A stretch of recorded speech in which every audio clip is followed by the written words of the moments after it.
and we will get this started. Sorry, all of a sudden a bunch of people hit the waiting room.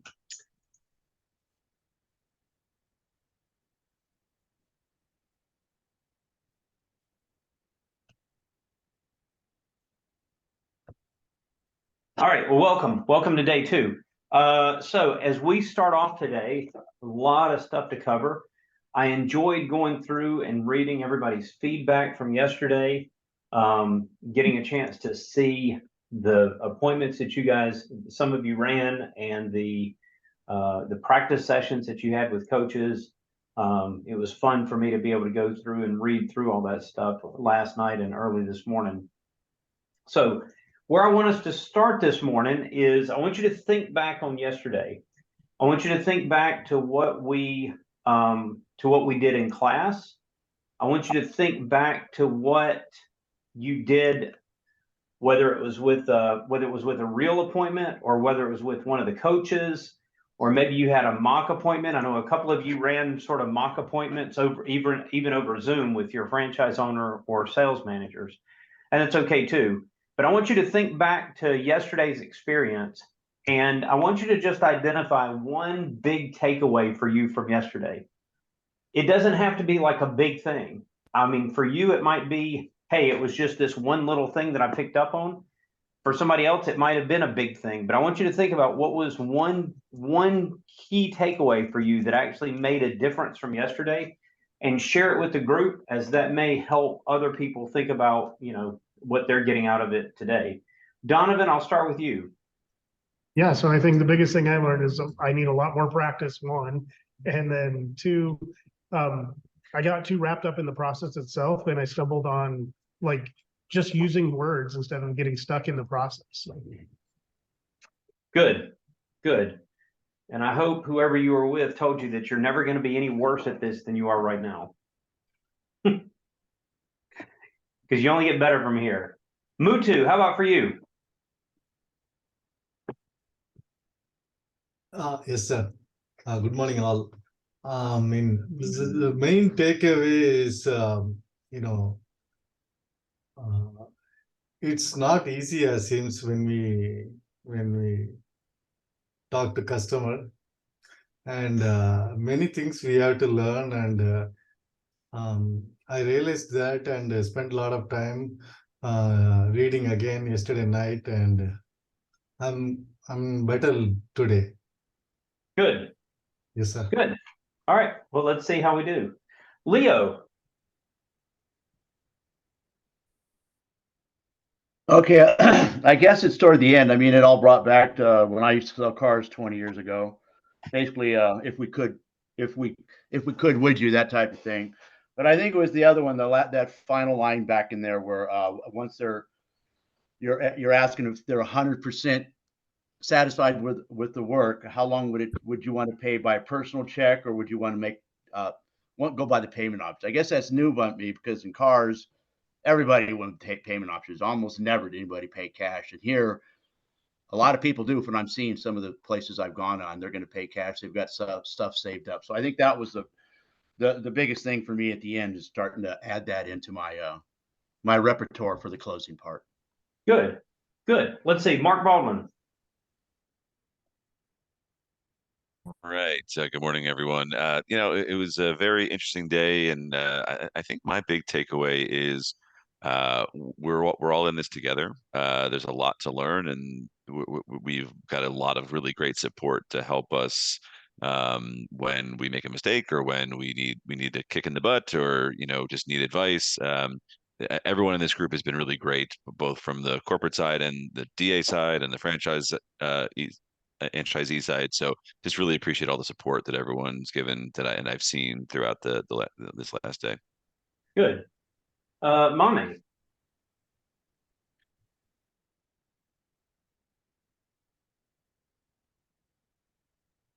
Hi, good morning, everyone. So the biggest takeaway I have is, like Mark said, we all supported on each other's, and then it's gonna take time to know the work steps, because we did a practice yesterday with Ron. It was very helpful.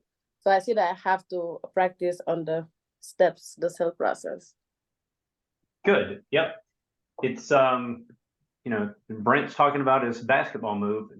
Yeah, I did. I went out to YouTube and looked at that, and I'll never be able to do that. But I'm not a basketball player, so it's intriguing. Yeah, I'd be the one standing there over here going, "Okay, where'd you go?" But it takes practice, right? Anything new takes practice, and anything worth doing is worth working for. So Right. good. Good. Let's see. How about Karen? I know Karen, you joined us later in the day yesterday, but big takeaway for you yesterday. Yes, I did my ride along in the morning. So Matt and I did that. Turned out to be a one call close, so that was exciting. However, I think the thing you need to remember is just to be flexible, right? Like it's never going to be the same, and don't get caught up if you forget something or miss something. Just keep going, and it'll work out. Just Good. Yes, you can. Good. Good. Let's see. How about Liz? Sorry, I'm finishing breakfast here. Yeah, I think for me it was really interesting, obviously, to do this live. I don't know if this is like a left brain, right brain thing, or just too much in the brain, which is definitely my life right now. But the remembering the script and trying to think through the steps, but obviously making it sound natural and not make it sound like to the customer. And the one thing I keep always thinking in the back of my head is when salespeople in the past have talked to me, and all of a sudden you can tell they're like pushing and pushing and they're gunning for the sale. And somehow I must have said that one code word that made them know that I was kind of that poo-poo customer. And then all of a sudden, like there's a light switch in their brain that's just like, all right, I'm out. And they like don't care anymore. And either if it's a phone call, they like hang up on me right away, or they like are very quick to exit. And like they forget the small talk. They forget the kind of, so anyway, I always have that in the back of my head of just like, even if I wasn't going to be your customer, you should leave like a good impression on me because I could still refer other business. Anyway, that's kind of a side note, but that's kind of the example I have in my head of like what I don't want to do.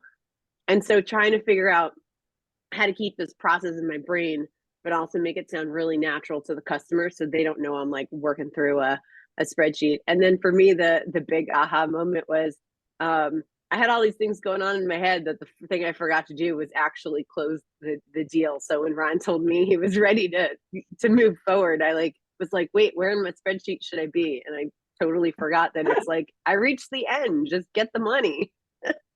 Whoops. I like it. I like it. Good. Let's see. Bella. I definitely took away that I need to work a little harder on the closing aspect and like not be so easygoing when they tell me no, I guess, or when they say I need time to think about it. Because I always feel bad when I'm like pushing a little too much and I don't want to be like that annoying salesperson. So I definitely need to work on how to transition that. Good. Good. Michael Pfefferman.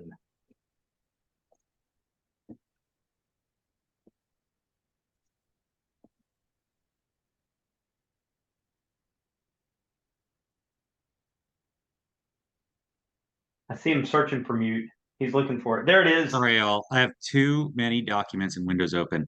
My big takeaway from yesterday was Joe had us really drill in on the commitment statement as we practiced and how important that can be, not just in the moment, but as something to come back to when customers raise objections or having questions about price, because you can say, okay, so I promised you I'm not gonna let price or payment get in the way of this. So let's take a look at, another way to look at this. So that seemed like a really good specific tool that we can use and kind of pivot around in the later stages of the sale. Good. Good. Frank Moyer. Yeah, so being somebody that's been out there, number one is just changing the game plan as far as how we walk through the steps. Very similar to what Liz said. So the fun fact was, at the end of the day last night, we had hardwood. So me being the specs guy, lab technician, going too deep, blah, blah, blah, I'm throwing them 6 quotes out there, and I showed them the highest one first at 16 grand. And then the second one I came in was the lowest one at 10. So it was a matter of, extreme from left to right. Along with that was understanding exactly what the customer was looking for, what color, product, narrowing it down so that when you lay out the options, you only got 2 or 3. Because sometimes when you're showing a $6,000 spreadsheet, people are scratching their head like, dude, where'd you come up with that number? So yeah, that's pretty much, I mean, there's a lot more to it, but yeah, that was basic gist. Good, good. Landed it, I assume? I Oh, assume you landed the absolutely. sale? Absolutely, Of buddy. course. Of course. Frank doesn't go out if he's not going to land it. Come on. You got to pay for Frank's time. Let's see. Carly and Miguel.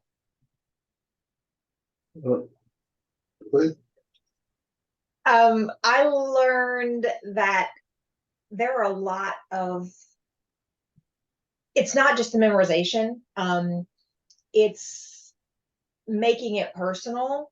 And so I feel like once we get over that hurdle, then the being authentic while we're delivering is going to be the next one. So similar to what Liz said, it's like following the steps, but being a human while you do it. Absolutely. Absolutely. Miguel? For me, it's about control. Your breath, the time you spend listening, learning from the customers what they are requiring, and use their own words to make the sale happen. Good. I thought for a moment you were going to say it was control of Carly, and I don't think that's possible. No, not any way, shape, or form, good. No. All right, Jack Hewitt. Yeah, I just, being in a sales background, I've got to learn this process. Going through it yesterday, John was my customer, and he gave me, I guess it was step 2 in the walk of life. He gave me a little bit of an opening, and I started to attack and didn't do step 3, probably discounted a little bit too early on talking to some things, but just trust in the process. It's going to, just more it's going to take obviously more practice and I'm 53 and break some old habits, but yeah, that's part of it. But yeah, I need to get through it there, and it could, John even told me later, he said, hey, you might could have made a little more money on this deal. That's right. So Jack, it's funny. I was with a fairly new franchise owner, and we were in Atlanta, and we ran an appointment together. I don't remember the customer's name. It wasn't my customer. It was somebody else. But we were running it in somebody else's territory. This was a training exercise. We get to this guy's house, and the new franchisee walks through everything, goes through the whole process. He gets to option 1, shows the price, and the guy starts hemming and hawing. He immediately drops to option 2. We could do this instead. Okay, so the guy signs the deal, right? The guy looks at me and says, okay, do you want to go first, or do you want me to go first? And I'm, what are you talking about? Well, this guy is actually a trainer for this very sales system, branded under a different name. So he gave the guy feedback, and he's like, you could have had me at option 1 if you had done this and this instead of doing this. I would have bought option 1 here. Yeah, I get too much ahead of myself. I have to learn to slow down too. You're right. Yeah. Yep. Yeah. But I will also tell you that that's 1 in a million shot. Most of the time, your customer has no idea what you're doing. None. Let's see. How about Zach? The commitment statement and how important that is, I think, just because you can use that later, after and during the close. And then also just how short of a time the pre-close and close is, which makes step 1 through 6 so important. It does. If you set that up for step 7 and 8. Let's see, Chris Paramore. Yeah, it's like what Jack and Zach were both just saying about there's a pace to this, and I got to break some old habits because I have a habit of talking too much, as Linda and Dave will attest to from yesterday. So But if I'm taking too much time in this process, then things get rushed at the end because people, like last night, people looking at their watches, they want to have dinner. They're like, even though we hit it off really well, we're having a great conversation, it just went on for too long. So I got to kind of keep moving things along so that, you're spending the right amount of time in different sections here.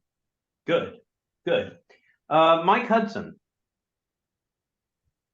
Yeah, hi. So I didn't get a coaching session last night. I just fell through the cracks. But I tell you, the things that I thought were made a big impression on me was that whole walk of life progression and how you can move out of, as you call the poo-poo type excuses, to find out really sort of where it is. And if you're really stuck in poo-poo, that something happened along the line of either a person, product, or company that is continuing to cause some reluctance. So I thought that was really good because I always wondered about, so where do we go with some of these objections and waffling that you're going to get when you ask some of these direct questions? Good, good. Let's see, Steve Richardson. My biggest takeaway is I need to not sound so robotic and make it more personal because it sounds like I'm a robot. When I practice with like my wife, and I need to not do that so much. Got it. Okay. Jorge. Hello. One of the things I like the most, but not the only one, was how to close the gap when the customer say poo-poo objection, how to change that into the price, time, or payment objection, because we can handle this subject, but we can't handle the poo-poo objection. I like the work of life, and I think it will be a very useful question to use. Perfect. Perfect. Let's see, Carla. For me, number one is don't forget the commitment statement. And then yes, practice more because it has to be more fluid. Like yesterday that we were practicing, I could see myself like how I was trying to remember my whole speech. So I need to keep practicing. Perfect. Perfect. Brent.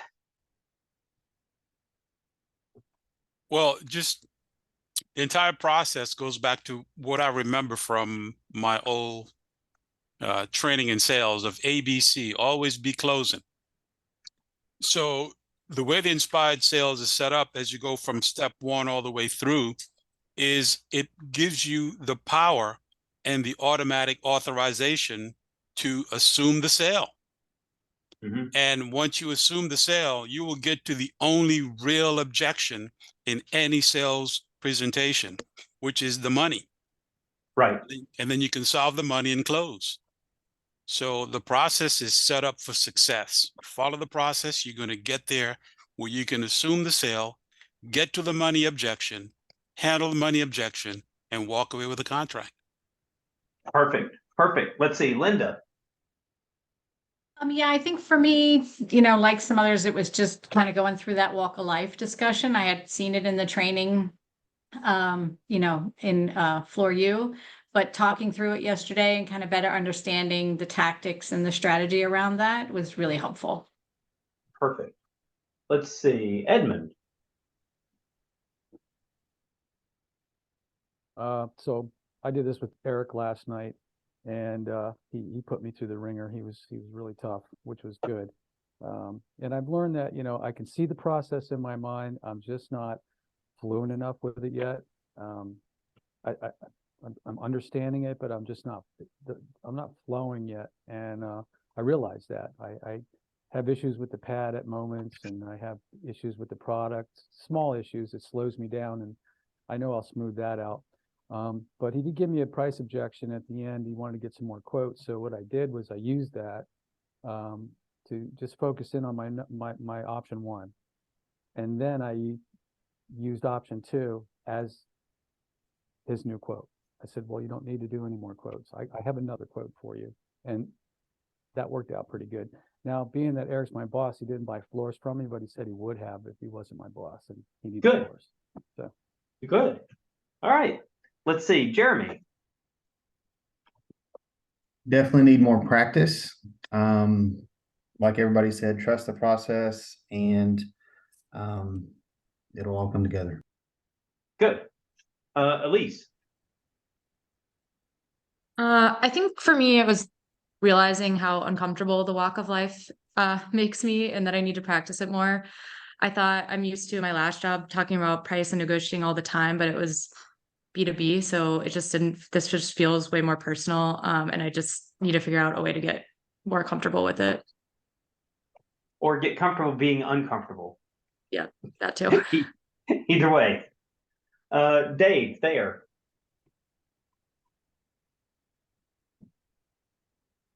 I do believe that Dan Kaufman talked to you last night. I actually have been under the weather for the last few days. He did. Well, he sent me a note yesterday, yes. But since you were on yesterday, any big takeaways from the time that we spent together yesterday? I think it's going to be mostly, transitioning, from really any objection, especially price, because with Empire, nearly 7 years, it's a process of, starting with the absolute lowest number. And then if that's not low enough for the customer, nowadays you cannot leave the house until you make a manager assisted call. And that really is just for the manager to give them an additional 15, 20, 25, 30% off. So that's going to be the biggest challenge for me. Some of the questions, the main questions, when did you need it installed? And that was for a sense of urgency. Well, the reason I asked that is because, we actually offer some of our deepest discounts for a quicker installation. So that's really going to be, my biggest challenge to stand by my price, to stand by the company, and to really convey to the customer and do a good enough job in the company story. With that being said, you really can say anything to the customer and show them everything, but they really don't know until they use FCI. One thing that I would love to say, and I know I can't, probably can't, if you were to use us, I can guarantee you it's going to be the best experience that you have. I worked with another company, but I don't want to get too much into that. So anyway, that's going to be my biggest challenge, is to really stand behind the company and be able to transition into different products or different price, payment, or time. So that, in a nutshell, is going to be my biggest challenge. It's a lot different than what I was used to for close to 7 years. Sure. And yeah, for pricing, it's very different. I think it's 100% appropriate for you to tell people, I've been in the flooring industry for a lot of years, and I've worked for other companies, and I've never seen anybody take care of their customers the way that Floor Coverings International does. I think that's a positive way to say it without without specifically bad mouthing another company. Right. Yes, I agree. Good. Scott, Selfridge. The biggest thing I took was huge yesterday was the tone in which you say these things. Like, I was uncomfortable with a lot of the things. I don't have a sales background, so some of the things were really like cringy for me. And Brent, when I was watching Brent, he slowed down. He said his words. I get a little flustered a little bit especially when I'm practicing in the group. But when I practiced last night, I really tried to watch my tone and how I said it and see what other people thought, how they heard it. I know how it meant to be, but how they heard it, that was the biggest thing that came out of it. Yeah, that really made a big impact on me yesterday. Good. Let's see, Leandro. Hey, good morning, everyone. Well, for me, I know I need to keep practice and learning, but it was very helpful, bridge the gap, and how to turn a bad answer into something beneficial for us. That is, it's an art I need to handle. Good. Let's see, how about John Neff? Yeah, for me, it was understanding how much more powerful a question can be than a statement. When a customer raises an objection, I tended to want to try to say something to rebut that rather than keep digging for the true source of that objection. Good deal. Good deal. Let's see. How about Julio? Hi there, good morning. I just want to pretty much repeat everything that everybody's saying. I agree. Just a little bit extra will be use the customer words when you're talking back or adding to your questions. Use the same words that they're using to kind of generate that report, and I think that for me it's like a good tip that I liked. Good. Let's see, Mike Ryan.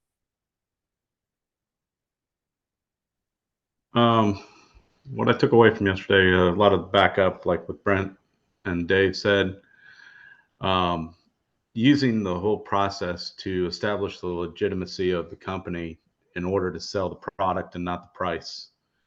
When it comes down to price, you want to make sure that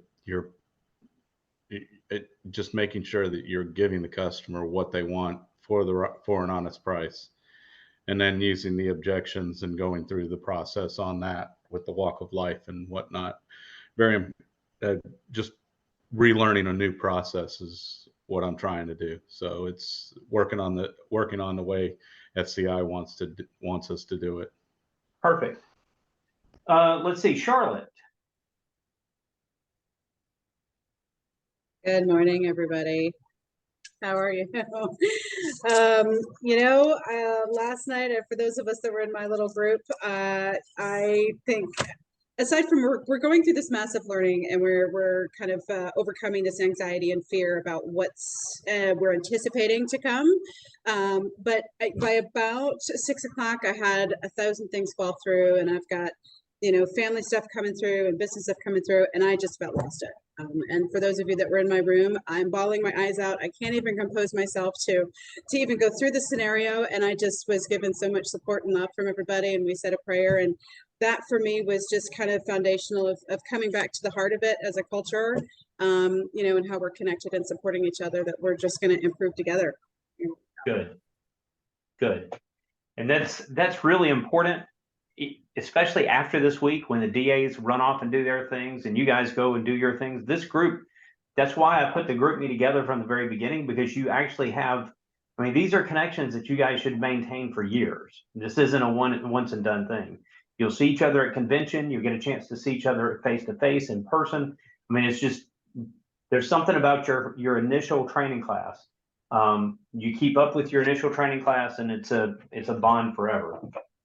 They become your people, Arlen. It's like, absolutely. Yeah. Absolutely. Andrea.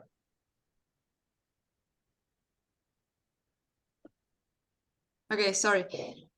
Well, for me, it was excellent what we did yesterday, because I used to practice with my husband, and he just started learning English, so it wasn't really a conversation. He was listening to me, but it was like I was talking, memorizing the things that I've learned.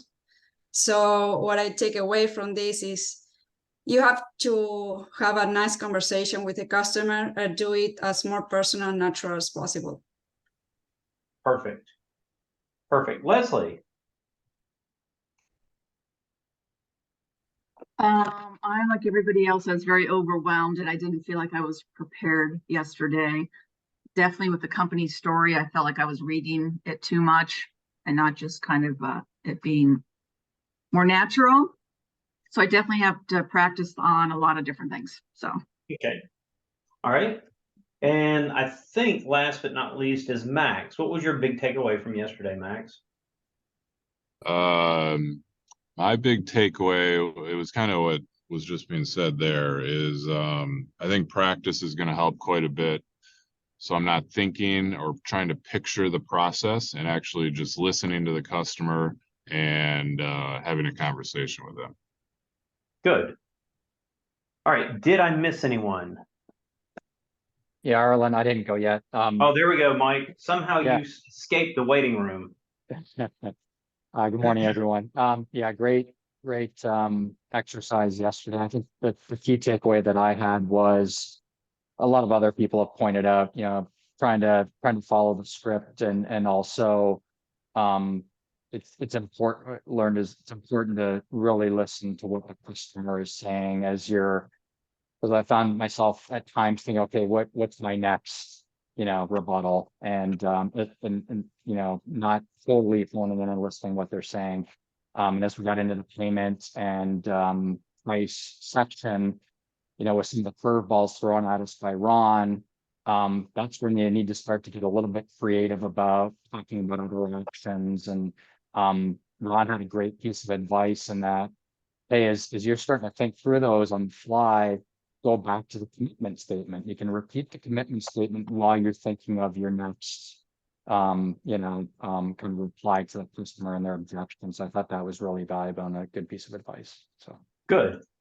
Thank you. Did I miss anyone else? I promise if I missed you, I wasn't trying to miss you. Got 2 screens of faces here, and I'm trying to make sure that I've got everybody. Okay. So today we're going to start, we're going to start at the start. We're going to start with a warm-up. And there is, of course, a method behind the madness.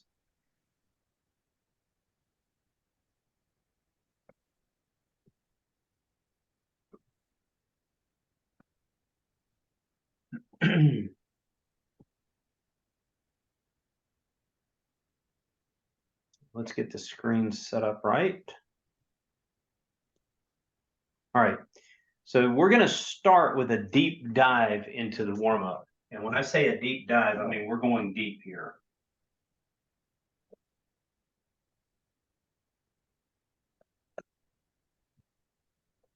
Talk to me about your warm-up. When you walk up to a house, when you get into the house, what do you do? What do you talk about? How do you warm up with a customer? I really want to get into a deep dive here. How are you going to warm up with a customer? Compliment the house, the pets. Okay.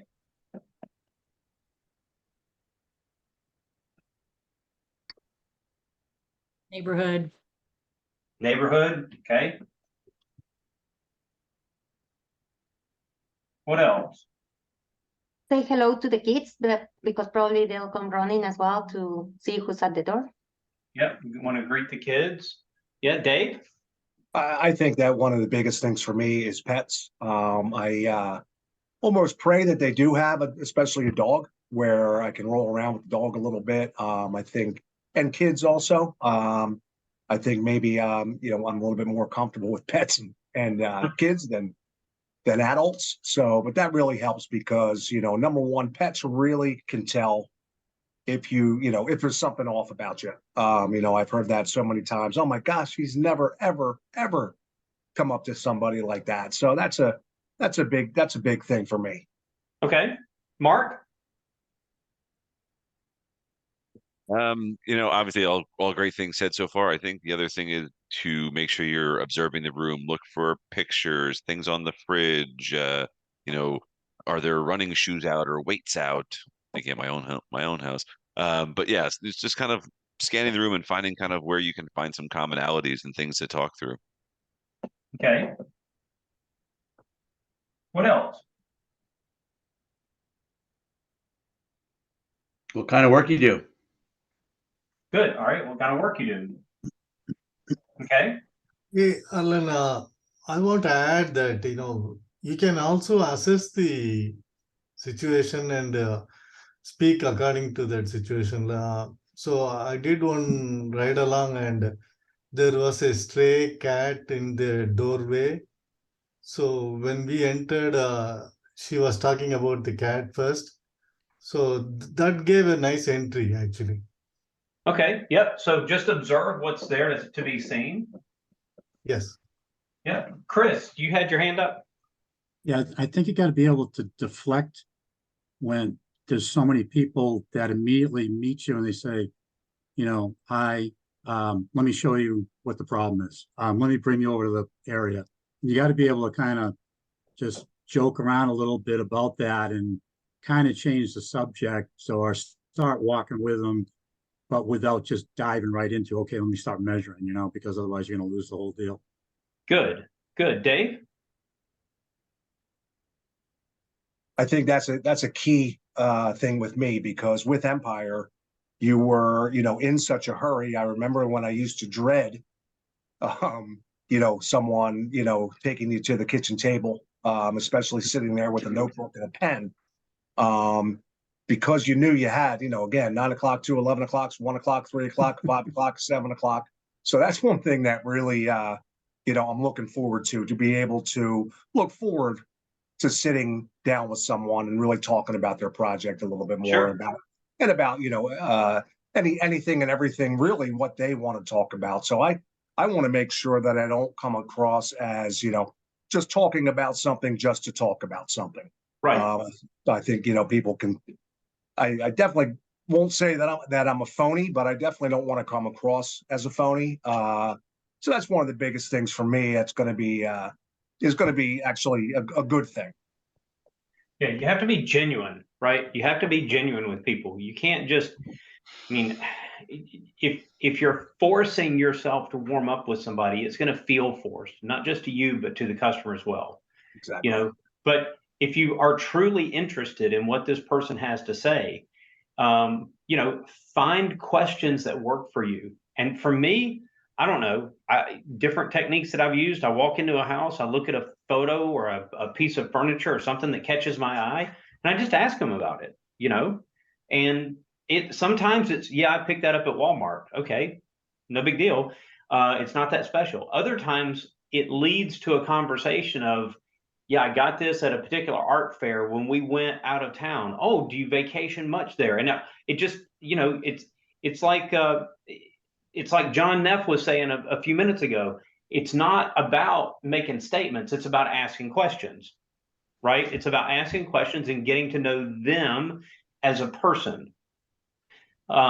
I remember one house, I sat down on the couch and they had this magazine. It was the only magazine in the whole room, right? I mean, okay, I didn't look through drawers, but the only visible magazine in the room. And it was a vacation brochure that was sitting on the coffee table. And to be honest, I got lucky with this, because I asked him, I said, "Oh, vacation magazine, are you guys planning a trip?" And my gosh, we had a 20-minute vacation about a 20-minute conversation about all the places they'd been, and they just got back from Greece and they had a wonderful time. And so we had a wonderful conversation about their trip to Greece. It was fantastic, right? I do love when we find something that's common that we can talk with one another about. I also love it when we have nothing in common at all, or if the subject is something that I don't know anything about and I can get the customer to teach me something, right? So I'll just put this as a teach me. I don't know if I shared this with you guys or not, but I walked up to a house and the garage door was open. I wasn't trying to snoop, but there was all this scuba equipment in the garage. They had air tanks and they had wetsuits and flippers and all this stuff. And I rang the doorbell, and when the guy's name's Matt, I remember his first name. When Matt came to the door, I said, I couldn't help but notice all the scuba equipment in the garage. Do you guys do a lot of scuba diving? Well, me personally, I've never been scuba diving. I've never once in my life, right? We ended up back in the garage for 20 minutes, and he's explaining to me air tanks and regulators and the difference between this mask and that mask and different places that they've gone. And it was phenomenal, because for 20 minutes, he was the expert and he was sharing with me. And his wife was there and she was going through all of her stuff and it was fantastic. We had a wonderful conversation. And it was all because I was willing to sit back and listen and let them tell me something that they were passionate about, right? What else can you do in the warm-up to get somebody going?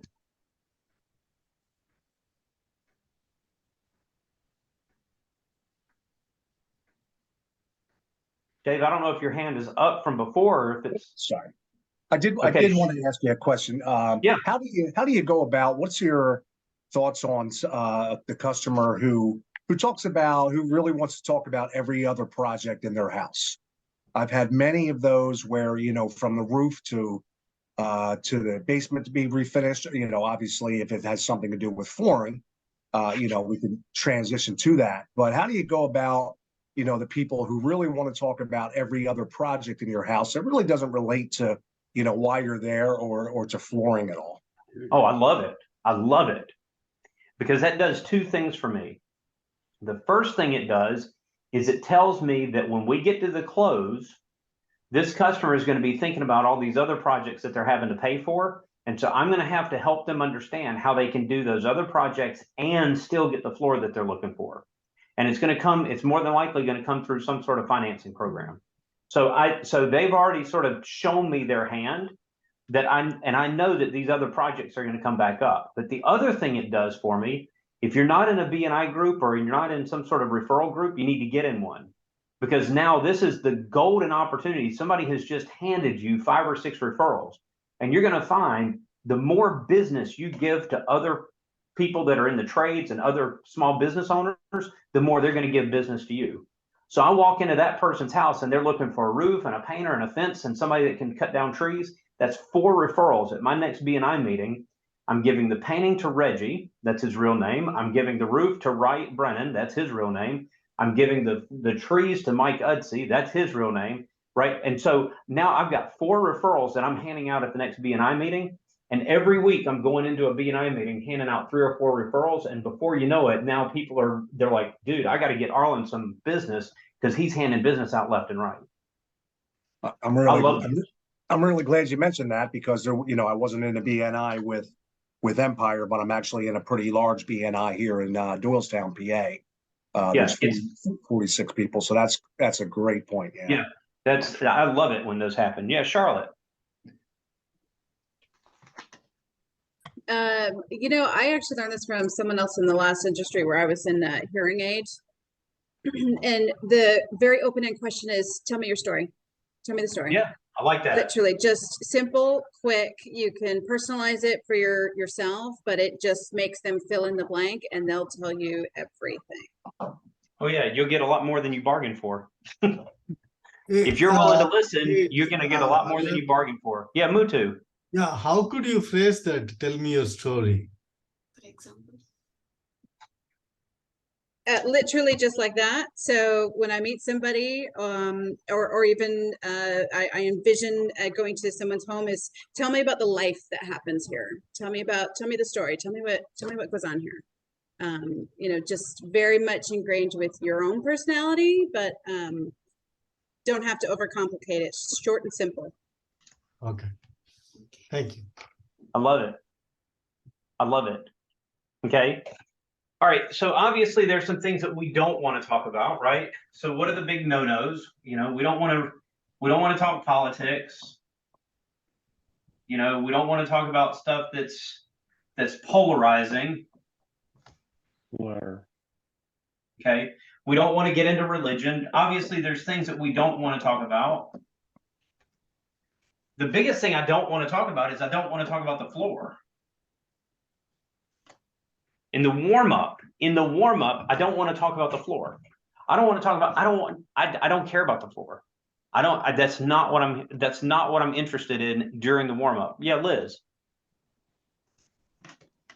The only question I have, it dawned on me when I heard the tell me your story piece is, ideally we've already had a call with this person before showing up in their home, right? So I guess a positive is whatever you talked about in the pre-call, you might already have some nuggets that you can then kind of pull through to this to keep that continuity going. But I guess the other question there is how much should be captured in the pre-call? Like, is it fine to get their story ahead of time, or should you really keep the pre-call to just making sure you have like samples you need and more nuts and bolts? Well, remember, the whole point of the setup call is to get enough excitement that they quit Googling people. Right. That's it, right? I'm not trying to qualify them as a customer. I don't care what their credit is. None of that. I'm not trying to pre-qualify them. I'm trying to build so much excitement in this that they don't need to Google anybody else. They're just excited to meet me. That's it. Right. Because the idea is kind of that call is more about me and this in-person is more about the customer. In a way, I mean, I still need, in the pre-call, I need them to talk about themselves some so that they're interested, right? Nobody's interested in me. I get that. And I don't mean that as a joke. Here's something that you guys need to just embrace. Nobody cares about your story. I don't mean that in an ugly way, right? I care about your story, but when you walk into a customer's home, and you know, the customer is talking about this wonderful trip that they just took to Greece, and you're like, oh, isn't it fantastic? We went to Athens, and now all of a sudden you're 10 minutes talking about your trip to Athens, and nobody cares. The warm-up is an opportunity for the customer to tell their story. It's not an opportunity for you to tell your story. And I'm sorry if that offends you, but that's just the truth. That's just the honest truth. When you're in the customer's home, it's not about your story, it's about their story. When you're in the setup call, you're still, I mean, you're giving them just enough to get them excited. But really the point of the setup call is not, you're not really trying to get vacations, whatever. Now, if you do, that's fine. There's nothing wrong with it. But remember, the point of the setup call is to just get it so that they're excited to meet you, so that they don't want to Google anybody else.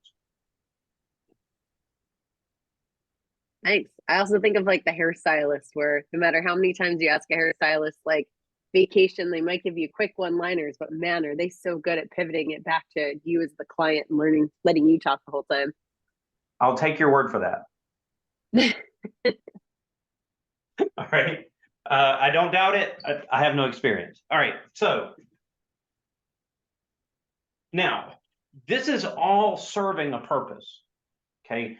What is my purpose in the warm-up? What am I trying to do in the warm-up? Settle down, both customer and us. Okay. All right. Build rapport. Yeah, I'm building a rapport. Okay, for sure, right? This warm-up, I'm building rapport.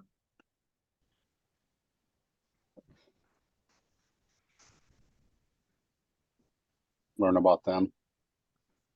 This is all about learn about the customer.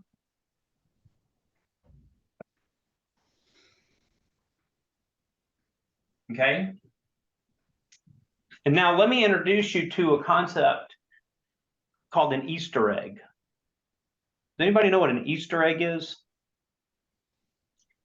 You know, an Easter egg is one of those things that you hide so that you can come back and find it later. And you know, when you got your kids at Easter time and you do the Easter egg hunt, you hide the little plastic eggs around the yard, and then they go out and find them. Well, in the sales system, there's plenty of opportunities for you to put down little Easter eggs so that you can come back to them later. The warm-up is a wonderful opportunity for you to start laying some Easter eggs. And you're doing it in the form of information. And you're doing it in the form of information about the customer. So wouldn't it be great if at the end of this warm-up, if I understood where does this customer like to spend their time and spend their money?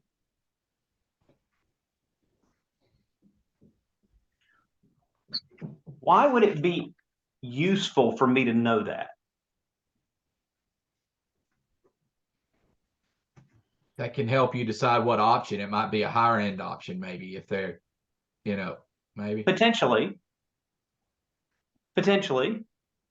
What else? With that kind of information, you can come back later, and if they spend a lot of time in their basement great room, then that's an area you might want to be talking about. The products, if they have pets, if they have little kids running around, get a lot of things that you can come back to and circle back with later and say, hey, regarding your kids, you might want to, we're talking about carpet, you might want to be getting this waterproof carpet because it can really help. And then, you're refreshing what they talked about earlier. Okay. I'm not opposed to that, but I think we can go deeper than that. This doesn't, by the way, this doesn't have anything to do with the floor at all. Liz? Lynn, maybe I'm not sure, but I would almost say, how do these two play off each other? So how do you value your time? So are you gonna be the customer that doesn't want to pay extra to, do the move, the little DIY, or are you the customer that would be offended if you were even presented that option? Could be. Could be. How else can I use this information? Figure out what Go ahead, John. I said figure out what motivates them. Do they like to, look for luxury experiences, or do they like to, find the best value? Okay. All right. So motivation, we're hinting around it. So I want to Yeah, just that. understand. Sorry, who was that? Yeah, it's Mike. I was just gonna add to that, get a sense for where they spend their money, what kind of companies they deal with. You know, families who go to certain live on certain cruise lines or certain resorts value that customer experience and are willing to pay a little bit more for that. So you might get some information out of that. And then on the time, maybe get a sense of, hey, is this person the type of person who's going to spend 10 hours researching floors, or are they so busy that they want a good company, they're going to make a decision if you give them a good value? Okay. So a piece of this for sure is what motivates them. Okay. Another piece of this is, how do you decide on things? Okay. So I'm not that concerned about what the floor is at the moment. But like when I met Matt, and Matt was telling me all about the scuba gear, okay, and he's explaining regulators to me, I'm purposefully asking him questions, not because I'm interested in going out and buying scuba equipment. Okay. Now I'm genuinely, and this is where you have to be genuine. You can't, this can't be fake. You actually have to be interested in the person. But if I'm genuinely interested in Matt and I'm genuinely interested in what he's saying, that doesn't mean I have to strap on a air tank and go jump in the water. But I'm going to ask him, well, when you chose this regulator, what was important about this regulator? Why is this regulator better than another one that you picked?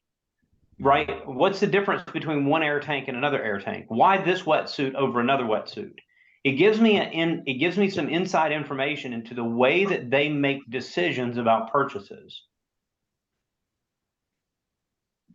So if somebody tells me, well, I have a trade magazine that I read, maybe it's an online trade magazine, or there's a particular YouTube channel that I pay attention to. And I went out and I researched this regulator, and I researched this one and 6 other ones and compared the different features. And I found that this one was the one that met my needs. Okay, that's very practical. Or he says, well, I just wanted to be able to get in the water quickly, so I picked the cheapest one. Okay. Or he says, well, I have a friend that scuba dives, and I talked to my friend, and this is the one he recommended. Okay, that's 3 different types of decision making. One is based on a lot of individual research. One is based on I just want the cheapest thing. One is based on a trusted friend. Now, if I'm talking to somebody that is doing a lot of research, the way that I might approach that person in my company story might feel a little bit different than the person that wants to hear it from a trusted friend. The person that wants it from a trusted friend, I guarantee you, I am going to have them call that reference list. If somebody says, I bought this scuba regulator because I talked to a friend of mine and this is the one he recommended, okay, that sounds like somebody that trusts other people's opinions. Well, I've got 6 other opinions for them to talk to. And frankly, I'm going to be so bold. If I come back from the van and say, did you get in touch with anybody on the reference list? And they say, well, no, I didn't have time to do it. I'm going to literally take my phone, call the first person on the reference list and say, hey, I've got Matt here. Would you mind talking to Matt for just a second about your project? And hand them my phone. And I'm going to be that assertive, not aggressive, but I'm going to be that assertive about making sure that they talk to somebody. Why? Because he's told me that that's the way he makes decisions. Does that make sense? Okay, so during the warm-up, yes, I'm genuinely interested in this person, but at the same time, I am picking up clues on how this person spends their time, how this person spends their money, what motivates them to do both. How do they make decisions about things? Now, if you don't feel comfortable with, getting into the how do I say it, coming in from the flanks and asking the questions, maybe you just ask them straight up. Well, how did you decide on this one? What was the process that you used to decide on this one versus another one? Okay, that's no problem. You might ask somebody, have you ever been, especially you guys have a wonderful opportunity because there's a lot of there's a lot of 30 and 40 somethings that are for the first time in their life going to start doing home improvement projects. All right, so you walk into a 30 or 40 something's house, you might even ask them, have you ever done a home improvement project before? If they say, no, I've never been through this before. Okay, well, now all of a sudden you became the teacher. You are there to educate them on what the process looks like. Okay, great. All right, so home improvement, you've never been through this before. What other big purchases have you made? Obviously, you bought the house, bought a car. How did you go about deciding on which house or which car? Okay, you get some information about that. And then you can dive right into, well, look, I'm going to help you. I'm going to help you understand the way that we do it. I'm going to help you understand the way that a lot of our competitors do it. I'm not going to put any pressure on you to buy today. That's not what I'm here for, but I want to help you understand this process. Okay, so by the time you get to the end, what are they going to do? They're going to trust you and they're going to want to buy from you because you helped them through the process. Right? This warm-up is so important. And the Easter eggs that you're picking up or that you're setting down to pick up later, what is it that what do they spend time on? What do they spend money on? Right? What is it that they love to do in their free time? You know, what are their hobbies? Good. What are their hobbies? What do they, what do they do with their family? What are the things that motivates them? What do they want to do with their time? And I'm amazed at just how I'm amazed at how open people will be with their lives, because we have this perception that nobody actually wants to talk about themselves anymore. Everybody hides behind social media. But I think actually it works in our favor because people spend so little time talking about themselves that when they finally have somebody that they can do it with, it's like the faucet opens up and they can't help themselves. The dam breaks. Questions about this?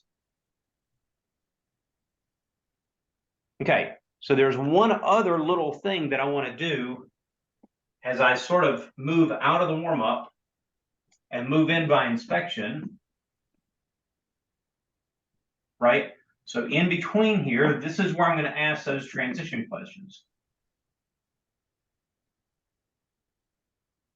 And the whole point of these is I'm trying to figure out what is the objection that they're going to come up with for why they're not going to buy today. Okay. All right. I'm going to send you guys into breakout rooms.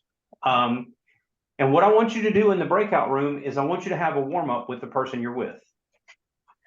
We're going to use this later. So this is how this is going to work. So this is your first breakout room.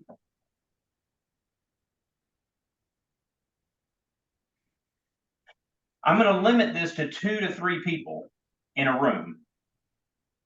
I want everybody in the room to have an opportunity to be the DA. I want everybody in the room to have an opportunity to be the customer. So if you have just 2 people, one person goes, then the other person goes. If you have 3, you have to, do a little round robin, but I'm going to keep the groups really, really small so that you guys so that everybody has an opportunity. I do want you to start with, ding dong. Start with, I just got to the door, so ding dong, right? I want you to have a warm up. I want you to ask the transition questions. And then once you feel like you have an objection, you can tell them, okay, let's go take a look at the space. But then that's where you're actually going to stop. Okay. So what does this look like on Zoom? Well, ding dong. Hi, this is Arlen, Floor Coverings International. Is this still a good time? Great. So we come in, we sit down, we have a warm up. I get a chance to get to know you. Just be you. You don't have to make up a personality. You don't have to make up something. Just be you. And yes, it's going to feel a little awkward when you say, well, what do you do? Well, I work for Floor Coverings International. Oh, I do too. Okay, that's great. We can get that joke out of the way and move on, right? Good. But I want you to actually have a real warm up with the person that you're with. Get to know them. Okay. It might take you 10 minutes. It might take you 15 minutes to have a warm up with somebody. When we come back together, I'm going to ask you about this person. I'm going to ask you what their hobbies are, what their family's like, what did you learn about the person that you're with? So, this is like a real warm up. Then when you feel like, yeah, I've got some good information here, just go straight into the transition question. So how long have you been thinking about replacing your floors? Good. Once you've gotten your objection and you say, okay, let's take a look at the space, call a timeout right there, switch sides, and the other person goes. Okay. Now, I don't want to rush the warm-ups. I don't want to rush the warm-ups. So here's what we're going to do. It is currently 12 o'clock according to my Verizon time. I'm going to give you guys from now until 12:45. So what's going to happen between now and 12:45? You're going to do this practice warm-up. When you get finished, you can come back into the big room, wait here, or you can stay in the breakout rooms. It doesn't matter. At 12:45, I'm going to pull everybody back from the breakout rooms anyway. So do your warm-ups.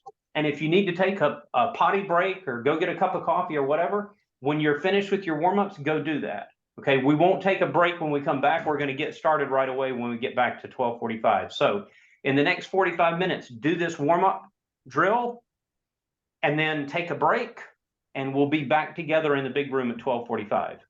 Questions about what we're about to do?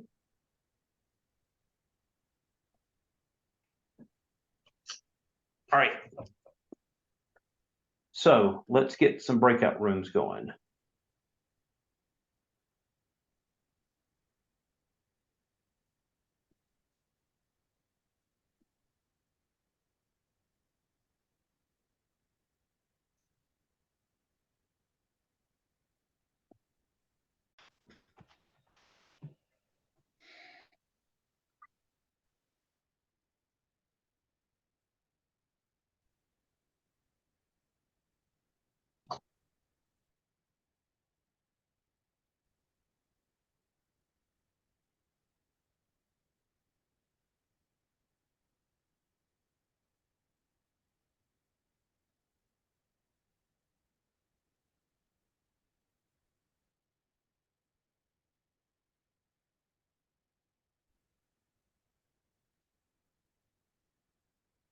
All right, so here we are. We're back and ready to go. I would love to find out a little bit about the person that you talked to. So we won't take the time to go through every room. That would take quite a bit of time today. So if you would like to volunteer, tell me a little bit about the person that you interviewed, the person that was your customer, and let's dive into this a little bit. Somebody volunteer or somebody gets voluntold? I will. This is Leo. All right, Leo. So who are you with, Leo? I was with Miguel and Carly. Good. Okay, what I learned about them. Okay, so I kind of, since they're together, they're co-owners of the franchise. One's a DA and one's going to be the office manager. I started out with as the DA talking with Miguel. And in the middle of it, I brought in Carly because they're partners. They're basically husband and wife. So they're living together. So I figured I'd pull them in too. So what I learned about him, Miguel, he's a chef. That's what is his forte. He actually came over here from Jamaica after college. He ended up in Oceanside, in Riverside, which is familiar to me because I grew up in Southern California. I live in the San Diego area. My dad was a Marine. And so that got us into a lot of good, long conversation. And so he ended up moving out to Atlanta. And the reason was he met Carly. He met her in Southern Cal. And so they moved together out to Southern Cal. And she is a cybersecurity specialist. She went to college with that. That's what she was doing before. And that brought up some commonality because my son is a little computer geek. He built his first computer at 12, and he got into being cybersecurity, doing code and everything that she does. So, and they've got together, and I guess Miguel actually has made some great barbecue sauces that he actually marketed with Whole Foods, and he had 52 stores he was supplying there for a while. And I guess he was doing really well with that, but the economy dived, and I guess that's what kind of set that one apart. And so let me see here. And then Carly basically did the cybersecurity thing, and they just got together, and now all of a sudden they're looking for a new opportunity, and that's why they're getting into floor coverings. Okay. All right. So let me ask you this. Based on what you had a chance to discern, right? What were if they could just wave a magic wand, where would they want to spend their time and their money? What would motivate them? What would they want to spend their time and money on? I would think they'd want to spend their time on doing a little bit of traveling. Maybe even go back to take Carly over to Jamaica, show them the old hometown. Carly's done some traveling. Apparently, she spent some time in the Bay Area. They both thought that would be a beautiful area, so I could see them going visiting, doing some traveling, vacationing in the Bay Area. And also, Carly had mentioned that she had been to Switzerland, and they kind of like Europe because there's areas which I have a daughter in Switzerland, and so I think they would like to do some time spending out there. So I'm getting the feeling that they're trying to start up a business, get ahead. Miguel has some kids out in California, so I'm sure he'd want to go out and spend some time with them also. So they're looking to get a little bit further ahead so they can spend some time vacationing, I think, is what I gathered. Okay. Carly, Miguel, sound about right? Okay. All right. We're on a good path. Okay. So now, Leo, we're going to take this to the next level. All right. We're going to take this to the next level. Oh, before I do, did you happen to ask the transition question? Do you know Yes, I why did. they're not buying from you today? What was their Yes, I objection? did. Yes, I did. So what was their objection? There was no objection.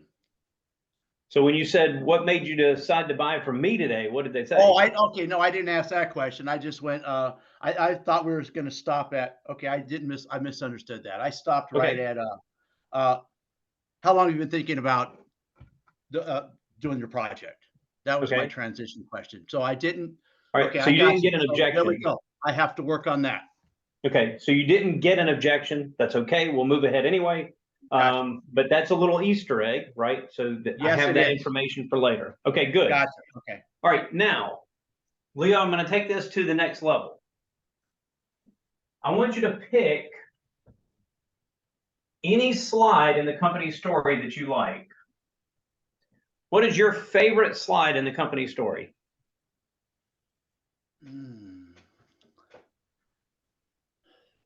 One I that think you it's feel gonna- the most comfortable with. I think it's going to be right at the very beginning where we build trust. Right, so you're talking about the my job slide, or are you going into the service slide? No, my job side, right All right, there. then let's My just stay job, on and my job yeah, slide. that one right there. Yes, right in there, and Okay. where I kind of introduced myself, and I picked. I'm with Four Covers International because of the fact that we like. My promise to you is that we're going to treat you like family, and of course, if you don't get along with your family, then we'll treat you like a friend. Okay, all right. So now I want you to redo this slide. I still want you to pitch this as your slide. Okay. So whatever you say, right? The reason I love my job is whatever. But here's the twist. I want you to present this slide in such a way that it really only makes sense for Miguel and Carly to hear it. So you're going to now take what you normally say, forget about this stuff at the bottom. Okay, yeah. All right, forget about the stuff at the bottom because I don't care about that. This is just for the picture on the screen, okay? But present this slide in such a way that it only makes sense for Miguel and Carly. Okay, wow. Let me see here. Okay. So I'm going to do it. I'm going to do it one time just to sort of give you some ideas, right? To get the brain moving. All right. This is not the only way to do it. As a matter of fact, there's a million ways to do this. So just to sort of get the brain juices flowing. Okay. So I'm going to pick up on the fact that Miguel was a chef. So I'm not going to pull in everything. I can't pull in everything. Otherwise it becomes too long. Okay. I'm going to pick one thing, and I'm going to pick on the fact that Miguel was a chef. Okay. That he had some barbecue sauce he was pretty successful with, right? And that's all I'm only going to pick on that one thing. And I'm going to present this slide as if I were in their home and I'm presenting this slide in such a way that it only makes sense for them. Okay? All right. So it might sound something like this.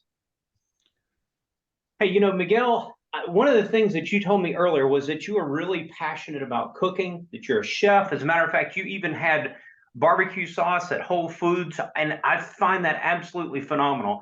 I love it. I absolutely love it when I get to talk to people that have found their passion in life and they have found something that they really, really enjoy doing. Well, one of the things that I really, really enjoy doing is helping people get their homes to look the way they want them to look. And that's why I love working with Floor Coverings International. The end.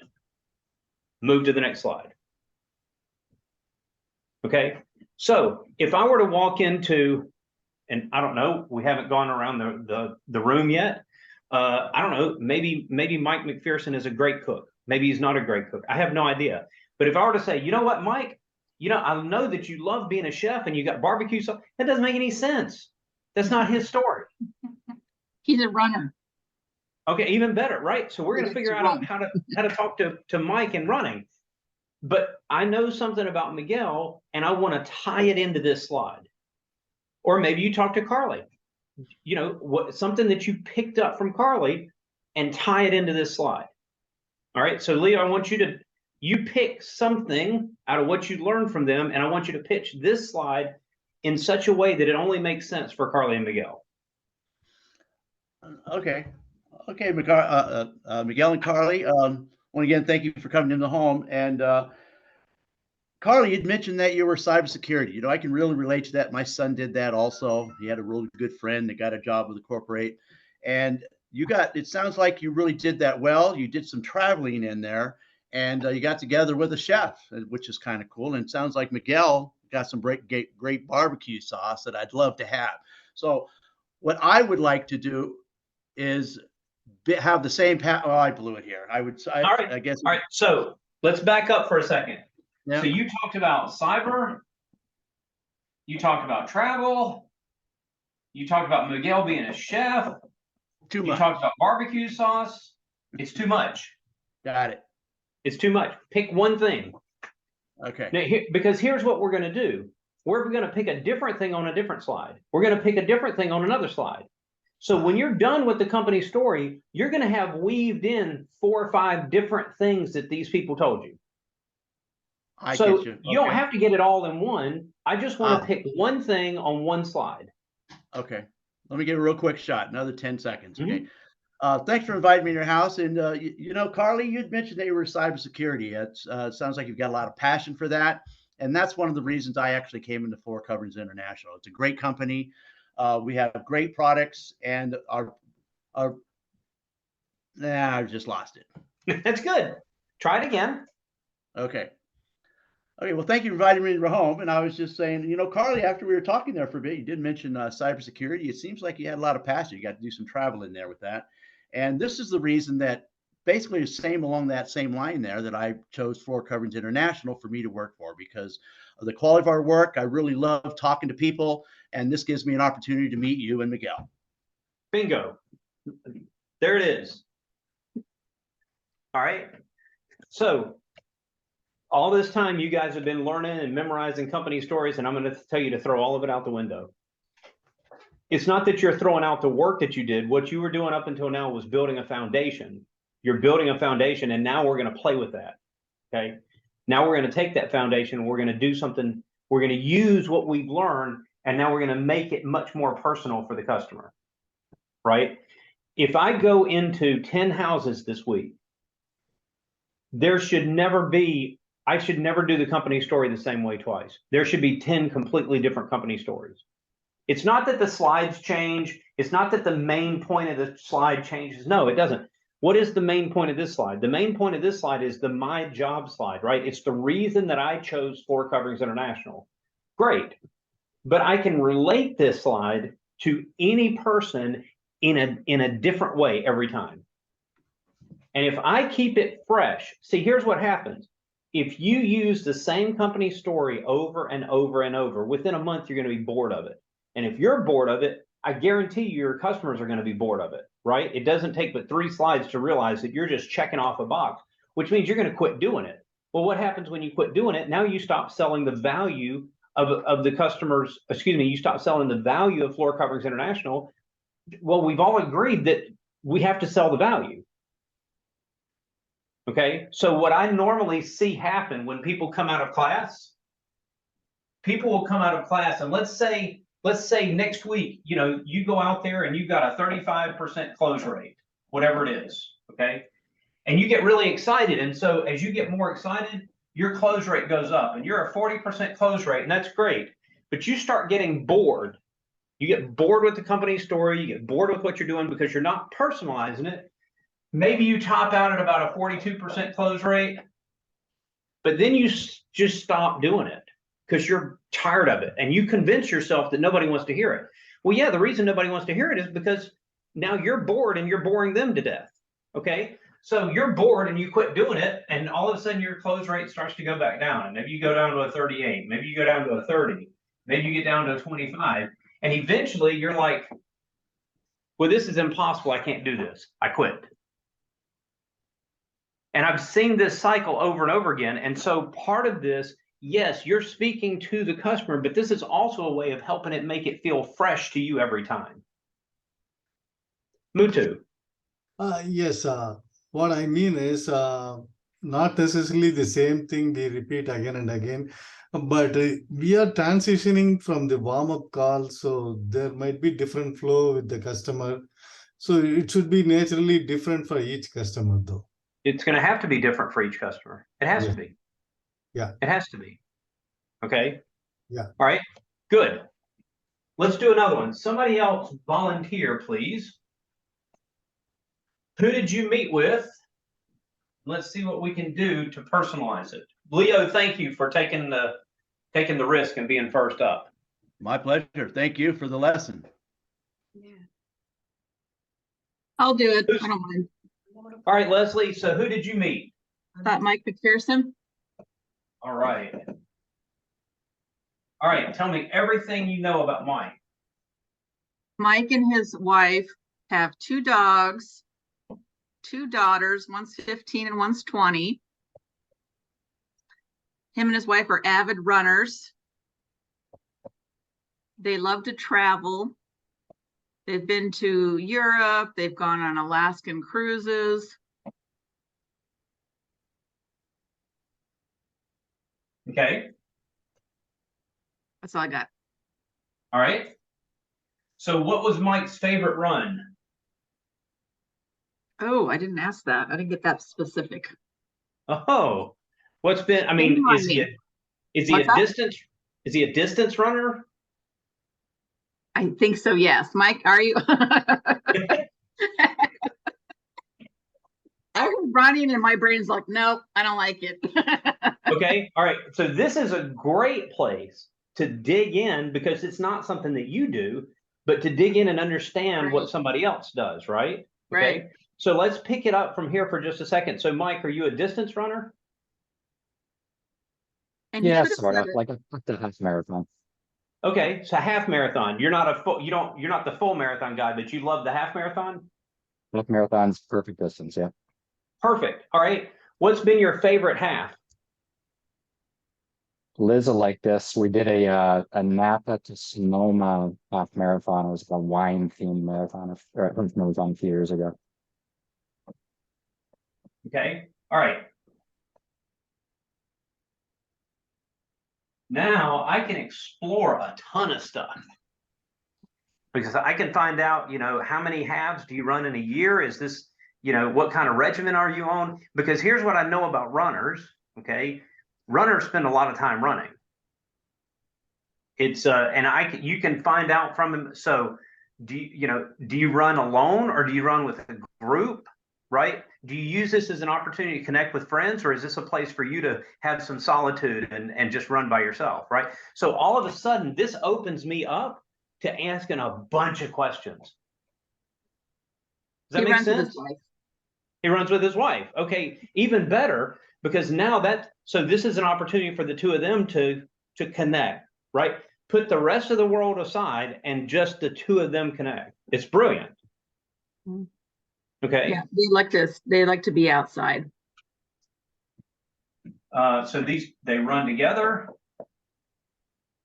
All right, what else? What else can you tell me about Mike? Super nice guy. I would agree. Okay, good. All right, so now,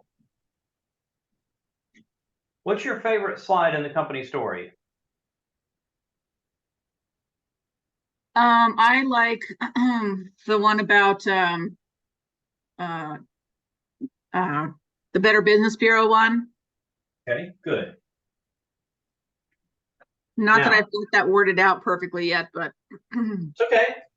It's all right. Well, we're going to workshop it again. I don't care about what's written down here.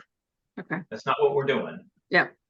What I want to know is how can I present this? How can I present this slide to Mike in a way that it's going to resonate with what I now know about Mike?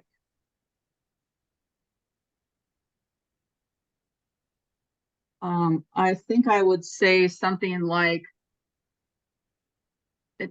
Mike, you and your wife and family have such an active lifestyle, and I know it can be hard to find a service company, a home service company that you can count on, and that's kind of like what this slide says, right? 80% of the complaints with the Better Business Bureau at 10.7 million complaints are not happy with the job that's been done because they've taken the lowest quote, or they haven't completed the job. Okay. All right. I like where you're going with that. Let's clean it up a little bit, right? Okay. So you're going to focus in on the active lifestyle.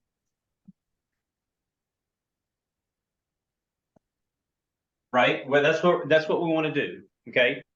So what's important about the Better Business Bureau slide when it comes to an active lifestyle? What are we trying to hit here? Why is this important to Mike? That if he's not home all the time, he doesn't have time to have a person come in and not finish the job or not do it in the timely manner that they need it to happen. Okay. So we're going to focus here on the fact that you've got people that are having problems getting the job completed, right? Okay.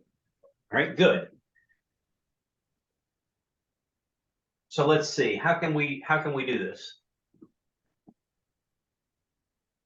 They can't go to they can't go the distance. Oh, look I at like that. it. I like it. Thanks, All right. John.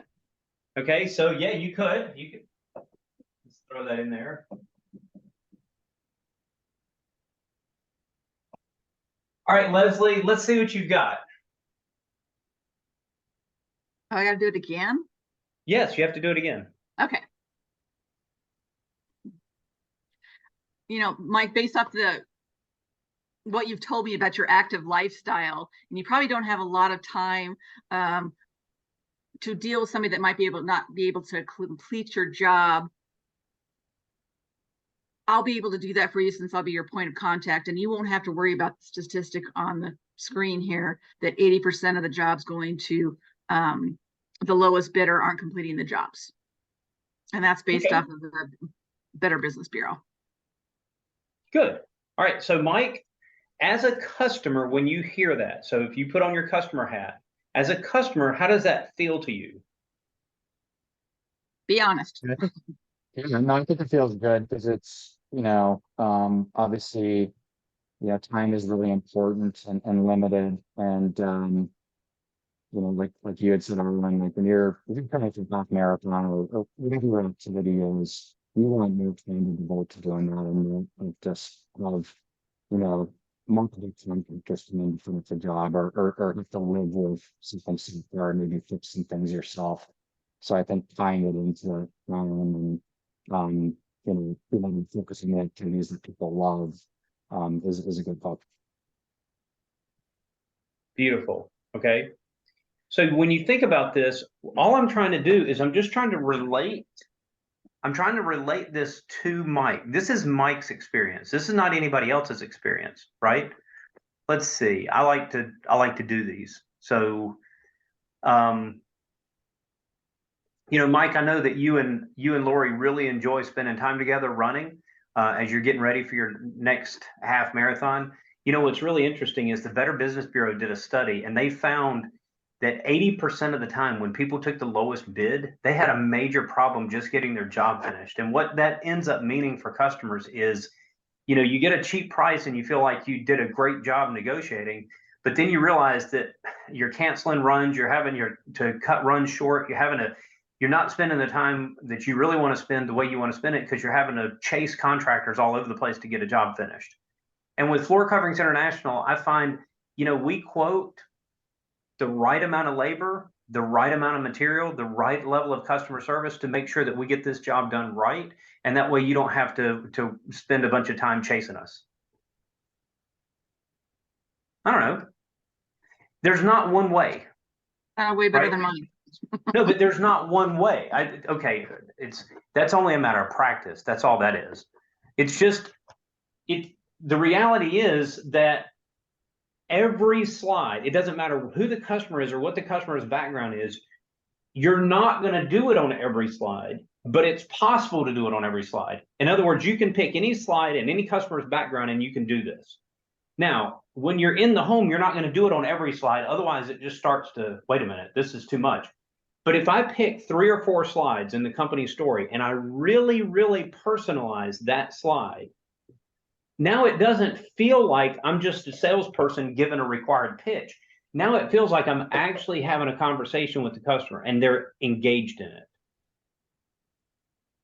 Let's do one more together. Who's got somebody that they want to share about?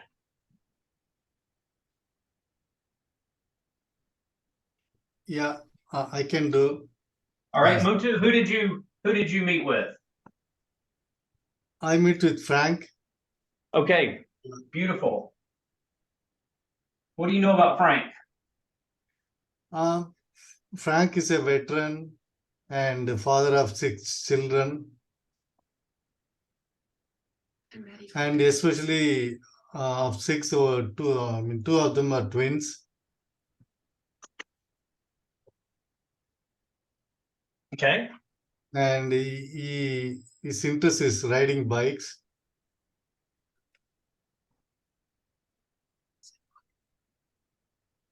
And he does a lot of volunteer jobs. What kind of jobs? Volunteering, community service. Oh, volunteering. Yes. Okay. What type of volunteer work? Did you happen to get into what type of volunteer work? Helping people. I mean, not that deep, maybe. I would need Frank's help here. Frank, what type of volunteer work? American Legion riders. American Legion, good. Okay. When you talk about riding bikes, what type of bikes? I don't know much about bikes, so I was talking about the military. He's a veteran, right? So okay. I was talking about the veteran and the discipline. The people, veterans are disciplined and stuff like that. And I was talking about the twin children as well. How hard to raise twin children. Okay. All right. So let's go to, since you spent more time on the military service, do you know what branch he was in? No. Okay. All right. So we're going to dig deeper, right? We're going to dig deeper. So when you tell me that Frank rides bikes, I mean, I don't know if it's a little pink Schwinn with a bell on the side. Tricycle with a little handbell. Right, you know? right.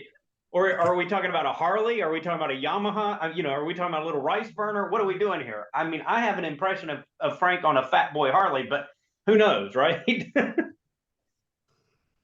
I got a Yamaha Roadstar Silverado 1600. All right, there we go. So we're on a Yamaha. Okay, all right. So any one of these, you've got a lot to work with here.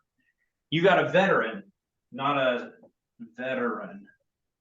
Okay, so you got a veteran. So I can find out what branch of the service he was in.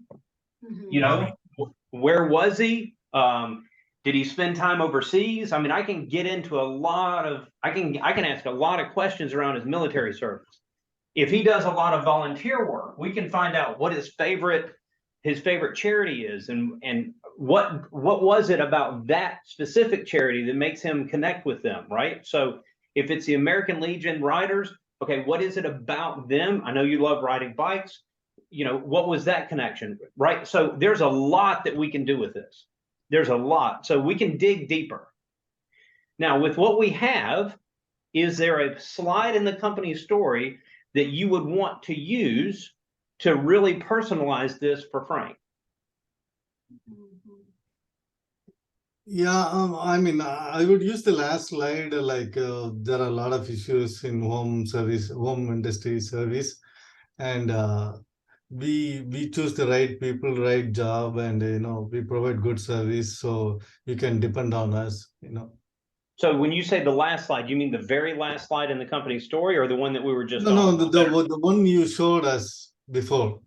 Okay, so the Better Business Bureau slide. Right. Yep, right. you could do that. Okay. Right. There's other ones, so let's pick a different one. Other ones. Only because we already used the Better Business Bureau slide. Let's pick another slide. Yeah, I mean, I could use the social media stars, 4.8. Okay, let's go to the stars. You want to do the how we earn our star, this one with the 4.8 out of 5 stars? Yes. Okay. All right. So how are you going to pitch this specifically for Frank? I mean, Frank, specific to Frank, I'm not sure. I could generally speak, but specific to Frank, I could relate that discipline for a veteran, Okay. All right. So let's relate discipline. I like that. Okay. So how can we relate Frank's background, military background, and discipline? How can we relate that to this slide? Yeah, I mean, being a veteran, you're disciplined and you always like the perfect job. And we are known for providing a perfect job in flooring, and we have 4.8 stars. You could check online, and our job will be perfect as we expect. Okay, good. All right. I might stay away from the word perfect, because you're going to find that in home construction, nothing ever goes perfect. But we're going to be 4.8, which is pretty good. All right. So I might not set my expectation at perfect, but I like that, right? You can talk about the fact that, hey, as a military veteran, I know discipline was really important during your time in the military. And you know what? We take a very disciplined approach when it comes to installing floors, so much so that our customers give us a 4.8 out of 5-star rating. Okay. Right? So I can this is a good slide to tie it together. And I like the fact that you went with discipline here, right? Because how do you get 4.8 out of 5 stars? Well, you have a disciplined approach to how you treat people. You have a disciplined approach in how we sell. There's a disciplined approach in how we interact with people. There's a disciplined approach in how we install. Good. Yes. So absolutely, I can absolutely connect these two. Okay. Okay. So what is the pattern here? I'll just pick a blank slide. It doesn't matter which one. What is the pattern here? I want to pick one thing, right? I don't want to try to do everything that I know about the person. I want to pick one thing about the person. And when I pitch this slide, I want to customize the message. Some people will call it personalize.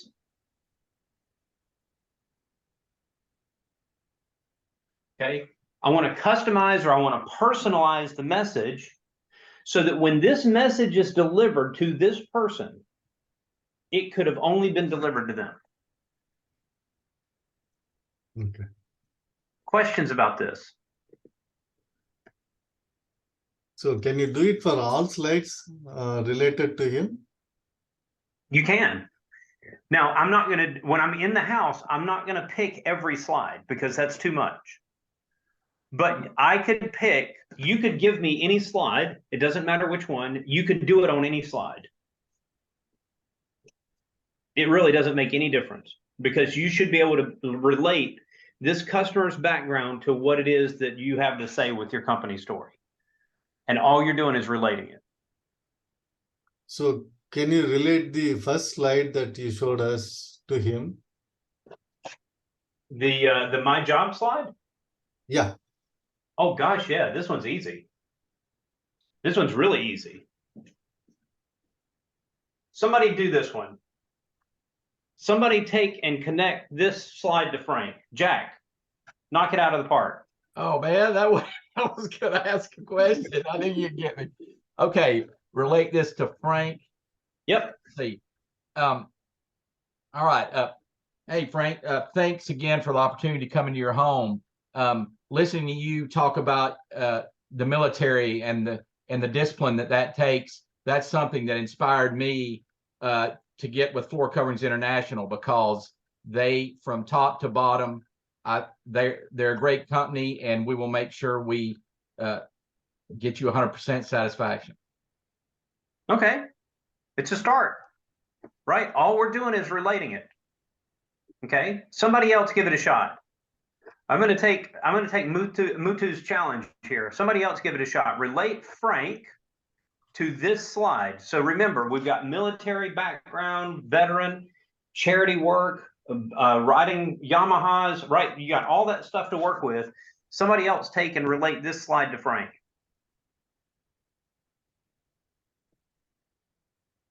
All right, Edmund, I can't hear you, but I saw your mouth move. Okay, can you hear me now? Yeah, that's better. Okay, okay. Hi, Frank. You mentioned you're a veteran. Which military branch were you in? I was in the Army from 1981 till 2002. Oh, excellent. What was your MOS? 77 Lima, Petroleum Lab Technician. Excellent. Yeah, I was in the Army as well. I was in artillery. I was stationed in Europe for most of my time, and a little after you though. Awesome. Boom, boom. And I noticed you're a writer for the American Legion. All right, so time out. So what we're doing right now is you're getting into a warm up. You're right. Right. So you would have gotten all this during the warm up. I just want you to pitch this one slide to Frank using something you know about his background. Gotcha. So Frank, being in the military and being a veteran, I know you're used to things to run on a smooth schedule, and fortunately, Floor Coverings International, that's what we do. Our schedules are right on time when it comes to being on time, doing the perfect job, and making you happy. Awesome. Thank you. Beautiful. Beautiful. Charlotte. Yeah, and judge me on this, guide me on this, because this is rough in my mind, but I'm thinking something like, Frank, I appreciate you sharing your story and sharing with me. It sounds like you have this huge heart for people. You've served our country, you've served our communities, you've served our people. And I can relate to that in the sense that, you know, we at Floor Coverings International, we have a heart for our community as well. And we work to provide a seamless, unique experience when it comes to floor purchases in the home, something like that, something heart related, something community related. I love that. I love that. I absolutely love that. Needs work. No, I mean, okay, right at the end, we can clean it up right at the end, right? But I love where you're going with this, right? Frank, I love it. You've got a heart for service. You served our nation, you served your community with your charity work. And you know what? This is where I feel like I have an opportunity to serve you with Floor Coverings International, and boom, here we go. Yeah. So you can do this on any slide. I'm not going to do it on every slide, but you can do this on any slide. Okay. The point is that you are personalizing this company story. If you use the same boring jokes, if you do it the same way every time, it is going to come across as boring. It's going to come across flat. And the customer is going to be like, hey, can we get to the end of this? But if you're giving, look, if you start with Frank, dude, with where Charlotte was going with this, you served your country, you served your community. Now give me the chance to serve you.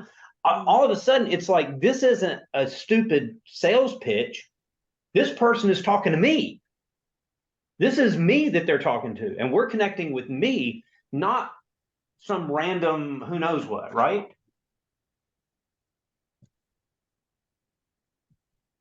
Questions about this technique? Okay. To me, the company story is one of the most important tools that you have as a salesperson, because yes, it gives us an opportunity to show the customer the company values. Yes, it gives us the opportunity to show the customer what it is that we do and how we separate ourselves and how we're different and all that stuff, right? All that stuff is true, but that's all like freshman, sales 101 nonsense. And I want to get you guys to 201 and 301 and 401. Okay. I want to push you guys into some college level classes when it comes to being able to use this tool.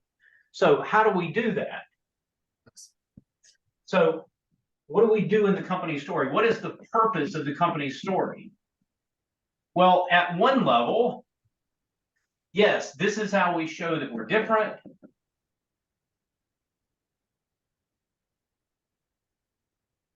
Yes, this is how we share our value and our value proposition. Okay. But at another level, let's go to level 2. At another level, this is where we have an opportunity to truly personalize and truly connect with our customer. Okay. There's 2 more techniques that I want to share with you. I want to go to a third level. And that third level is where we take these pesky objections and we understand them, we alter them,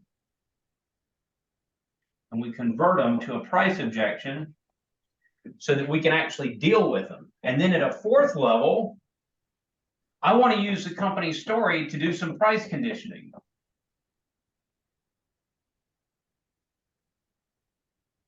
Okay, so I'm going to take this one tool. I'm going to take this one thing called the company story, and I'm going to use it in so many different ways that by the time, even though it's 6 or 8 minutes, it's quick.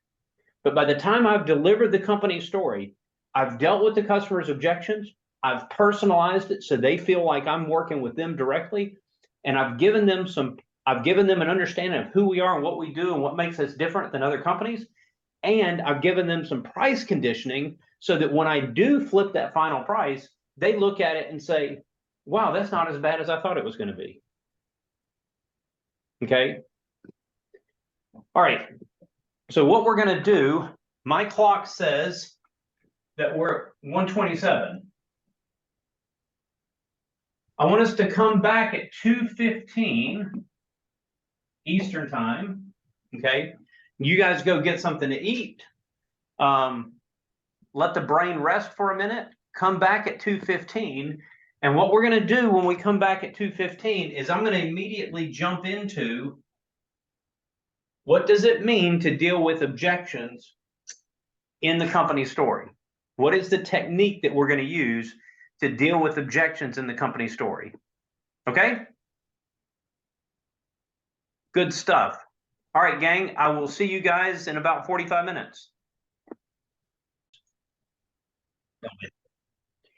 All right, so let's get started. We are going to we're going to dive back into the company story, but I want to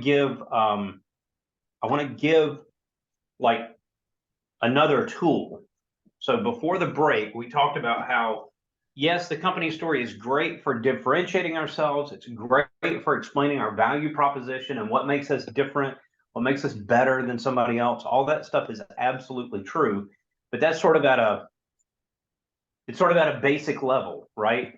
And then if we take it to the next level and we really, really personalize the company story, then it helps the customer feel more engaged with it.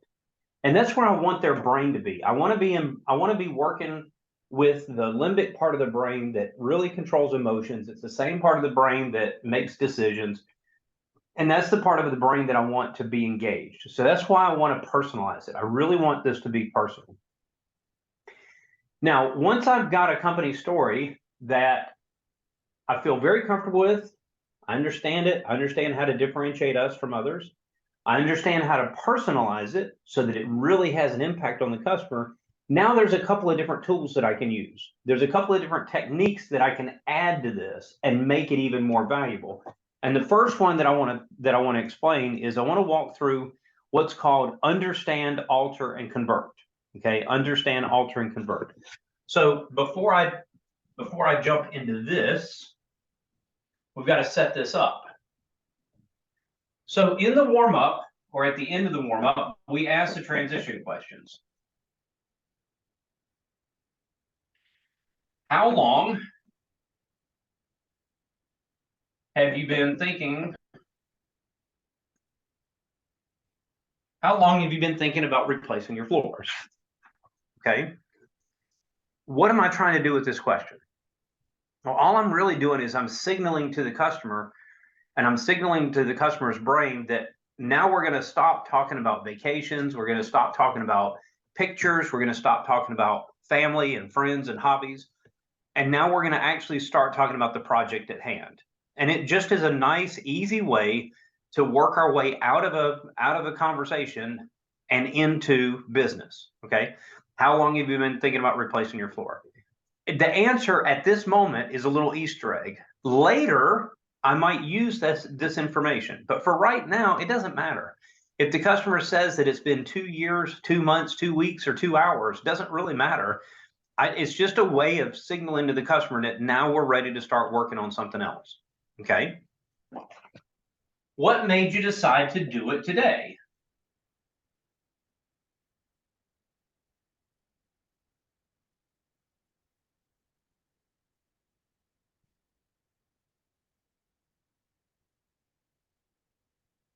Okay.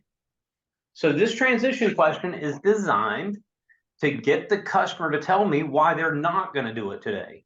And that's what we're trying to get, actually, is I'm trying to figure out why they're not going to buy today.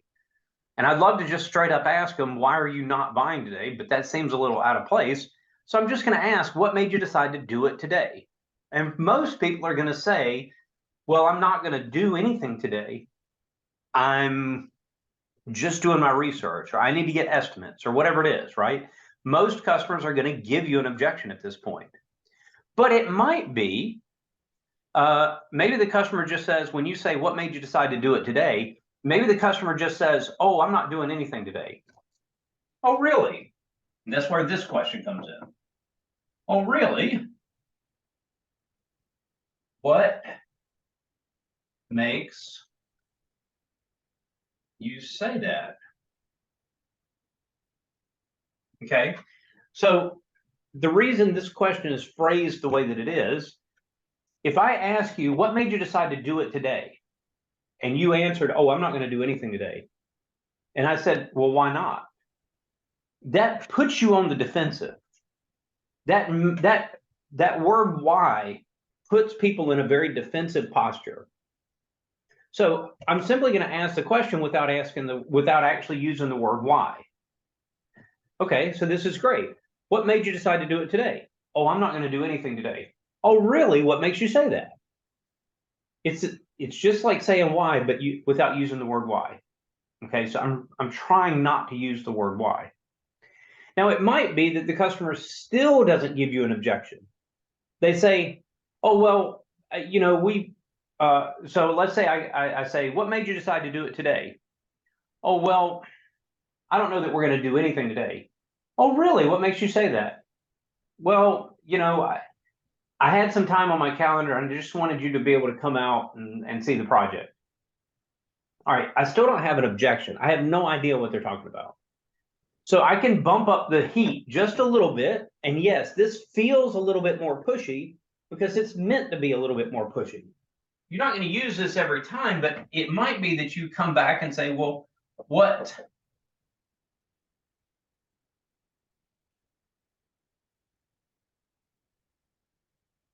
decide to buy.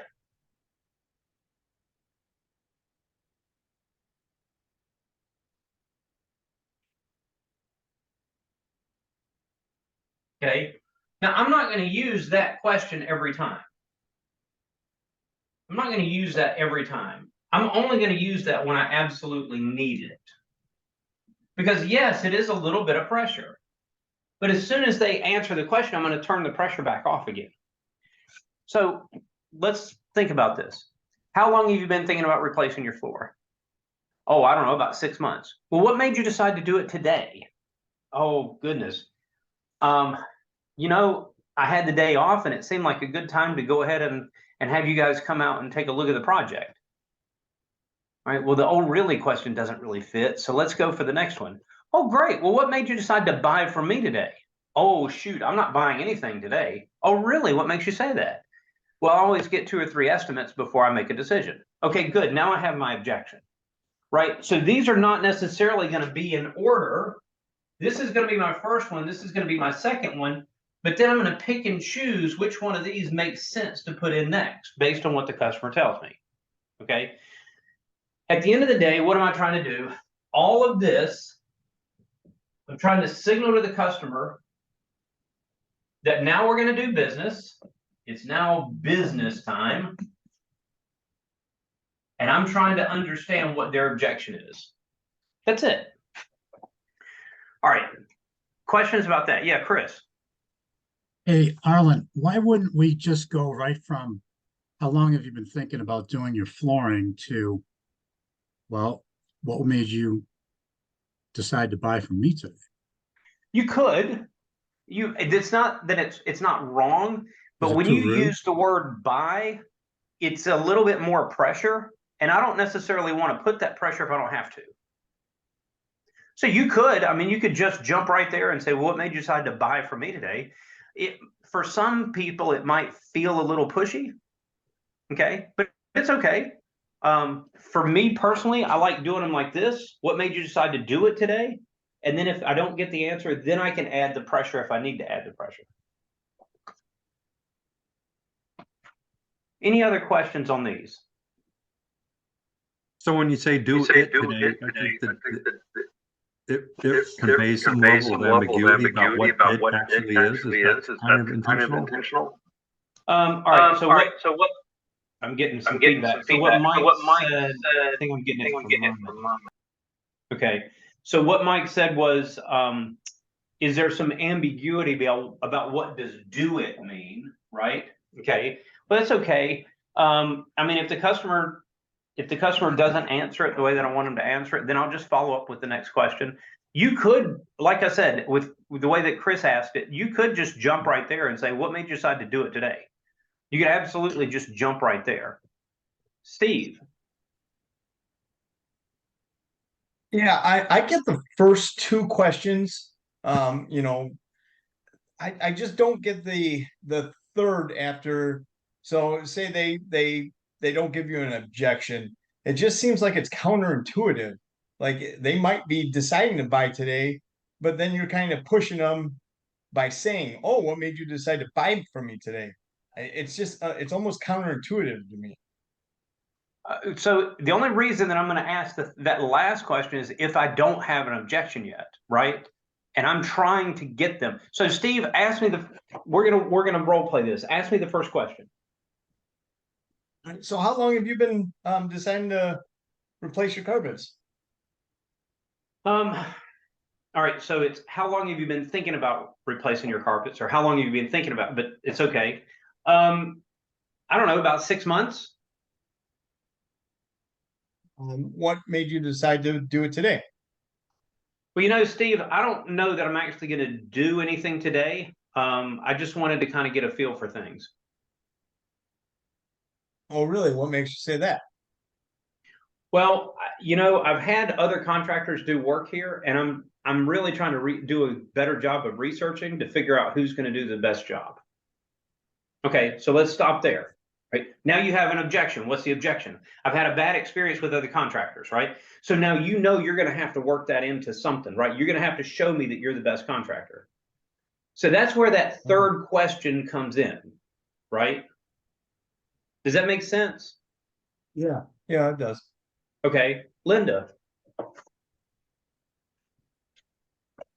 Yeah, I guess my question is, I just have a hard time like pursuing an objection if the customer really doesn't have one.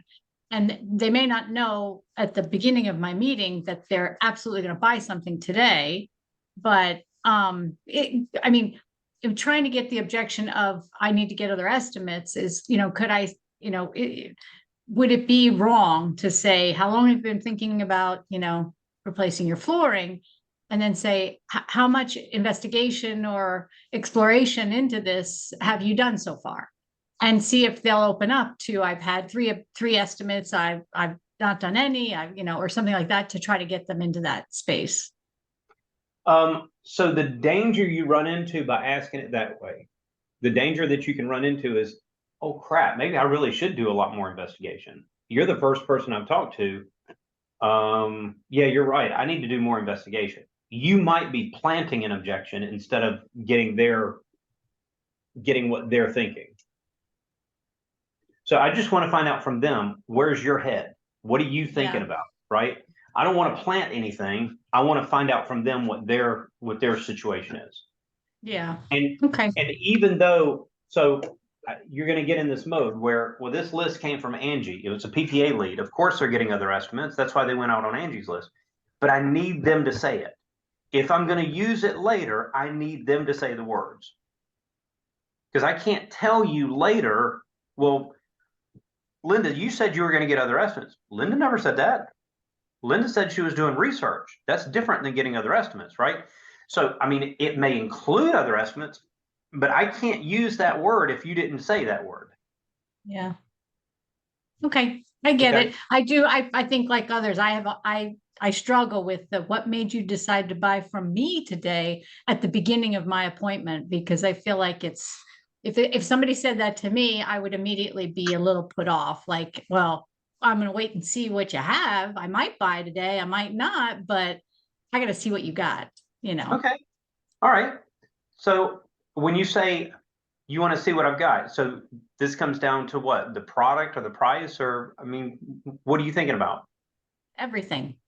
Okay, perfect. Let's go take a look at the space. Okay. Okay, that's fine.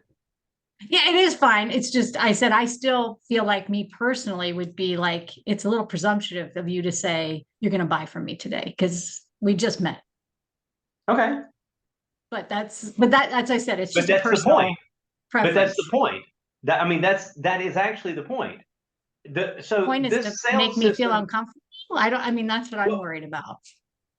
Well, okay, so this sales system, a lot of sales systems put high pressure on people. This is not one of those. Okay. Right. But that doesn't mean there's no pressure. There are places where you put just a little bit of pressure, not much, but you put just a little bit of pressure in order to get the customer to tell you something, and then you relieve the pressure. So it does not feel like a high pressure sales system because it doesn't. You get a little bit of pressure and then you back off. Okay, that's great. But I'm not pressuring you to buy. The only places you'll notice, the only places that I even put the tiniest bit of pressure, it's not to get somebody to buy, it's to get information. Just like we did yesterday with the walk of life. If you said, do you take credit cards? Okay, well, this is a tiny bit of pressure. Linda, if we could take a credit card, could we get your job started? I mean, think about it. That's a tiny bit of pressure. It's not a lot, but it is a little bit. I'm not asking you to commit. I'm looking for information. What is the information I want to know? I want to know if the credit card is really the issue or if something else is the issue. Right. Okay. And in this case, what am I doing? I'm applying just the tiniest bit of pressure because I want you to tell me I'm getting other estimates. I want you to tell me that you don't have faith in contractors. I want you to tell me that you've got other projects. I don't know what your objection is, so I need to hear it from you. All right, so this business about feeling offended, okay, I want to role play this with Liz. Okay. All right. So Okay. Liz, I want you to do your best. So you're getting other estimates, right? I'm the first person you've seen and you're getting other estimates. Okay. All right. But when I ask you what made you decide to do it today, I want you to sort of hem and haw around it and not tell me other estimates. Okay. Okay. So let's just see how this feels. All right. And for those of you that are like, hey, this is going to feel really pushy, let's see. Let's see what it feels like. So Liz, how long have you been thinking about replacing your floors? Probably like 6 months or so. Oh, perfect. Good. Well, what made you decide to do it today? Recording in progress. I saw an ad, had a little bit of time, schedules worked out, and just wanted to learn more and see what it's all about. Oh, perfect. Well, I'm so happy that you called me in. You know, we've done a lot of business in this area. Let me ask you, what made you decide to buy from me today? Well, I'm just looking around at this point just to see what's going on, what you have to offer. Okay, perfect. All right, so I can choose. All right, I'm gonna push this one step further. All right, I can choose to go one step further, or I can take what she said and we can go look at the space. I'm gonna be bold. I'm gonna push this one step further and just see how this feels. Okay, Liz, you know, the way that we operate is much different than a lot of the other flooring companies that you might have looked at or that you might be looking at. I've got a mobile showroom. I've got over 3,000 samples in the van, and I'm going to bring in some different samples. We're going to look at the space together. I'm going to bring in some different samples. I'm going to be able to put in some different options, put together some different options for you. Here in a little bit, I could be in a position to sign a contract with you. If we find the right product at the right price, could you be in a position to sign a contract today? Probably not. Like, let's see what you have, but okay. All right, I'll probably need time to think about it. Okay. All right, good. So notice it's not a ton of pressure, but I told her what I'm about to do. And I just said, I could be in a position to kind of sign a contract. Would you be in a position? She said, well, I don't know. And I might even ask her, oh, really? What makes you say that? Because I just want to find out what is it that's holding her back? Okay, now keep in mind, hopefully we've had a great 15-minute warm up, and we've gotten a chance to know each other. And right now, Liz should feel very comfortable with me. Good. And so when I ask her that question, and she says, "Well, I don't know what you've got. I don't know what your prices are." Okay, great. Then I'm going to work on that. Does that make sense? And now I'm going to relieve that pressure, and I'm simply going to say, "Okay, well, let's go take a look at the space together." I'll still just add, for me as a customer, like that was a lot of pressure and made me a little uncomfortable for like probably just having met you in person. Like, you didn't prove yourself yet to me. Okay. But I think that's exactly why I'm kind of the same thing that Linda says, is like, it's just a hard line to deliver, because even though you put the pressure on and took it off really fast, like if it comes down to kind of the personality of the person, right? And like, who is me as the customer want to work with, like, you kind of just made me uncomfortable twice there. So I might think about it. And I know I'm playing devil's advocate on this one a little bit. That's but, fine. That is me as a customer. I think if we had 10 minutes worth of warm up, you might not feel that way, but you might, and that's okay. Yeah. I'm not afraid to put just the tiniest bit of pressure, because I know I'm about to relieve it. Okay. I'm not afraid to do that. And I mean, I also know that if that little tiny bit of pressure was too much, you know what? You're going to have a hard time dealing with somebody else that comes into the house, because I know that my competitors are going to put a lot more pressure on you than that. So what I'm saying by that is, by comparison, you bring in other people to give you a quote. By comparison, I'm going to feel like I had zero pressure compared to some of the other people that I know you're going to talk to. Anyway, we'll move on. Mutu. Yes. So when I spoke with the neighboring franchisee, she said some customers are always in a rush and they say, you're from Floor Coverings International. I want to get that room measured. Can you go, please? Can you do that yourself? Something like that. They want it quick. So how could you do all this thing with those customers? I'm going to do exactly what I always do. I'm going to follow my process. And during the setup call, when I'm doing the setup call, I'm going to explain to the customer how if they'll take the time that it takes to go through this, I'm actually going to save them time. Okay, how does this save people time? Well, think about how people normally get flooring. They go to a big box store and they look around forever. And the people that they talk to at the big box store have no idea what they're talking about. They go to a retail store to look at carpet. Now they've been to 2 places, they've been to 3 places, 4 places.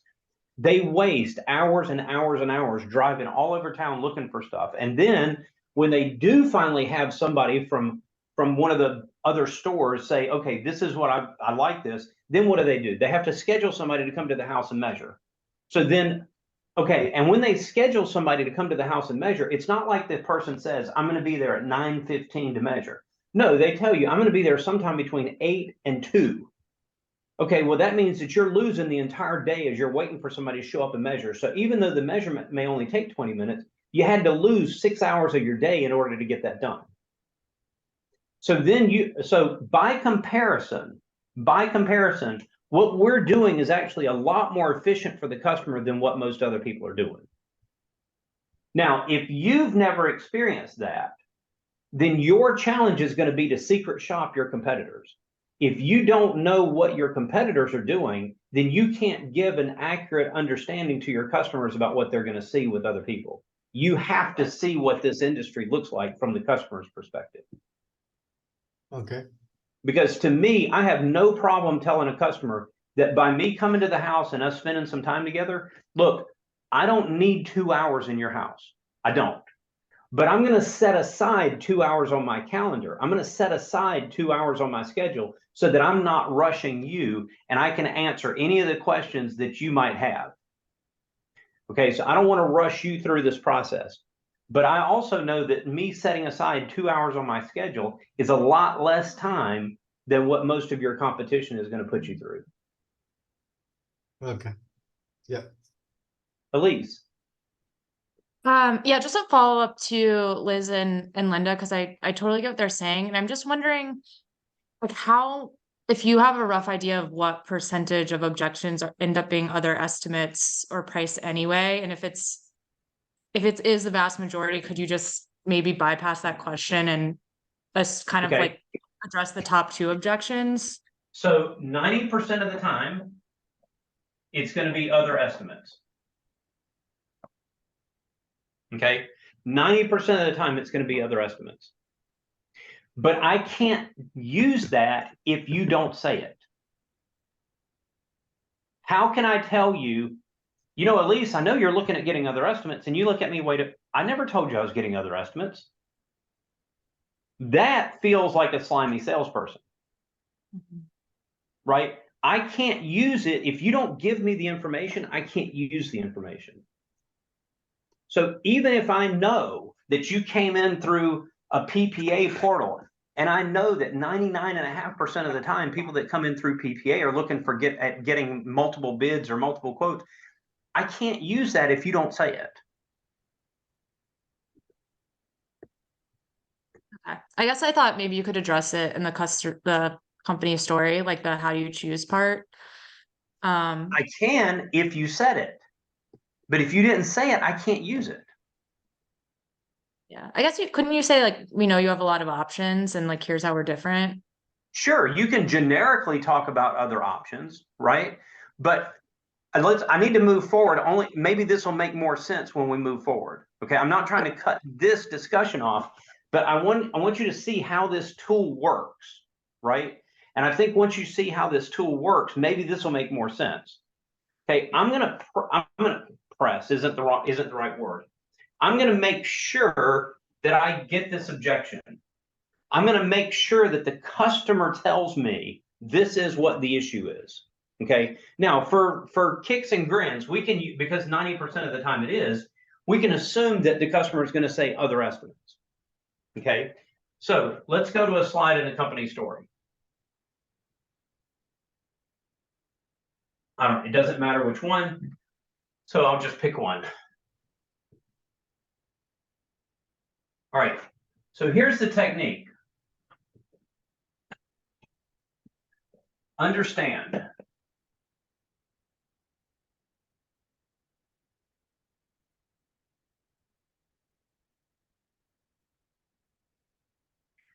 right, from our discussion yesterday, what do I actually have control over?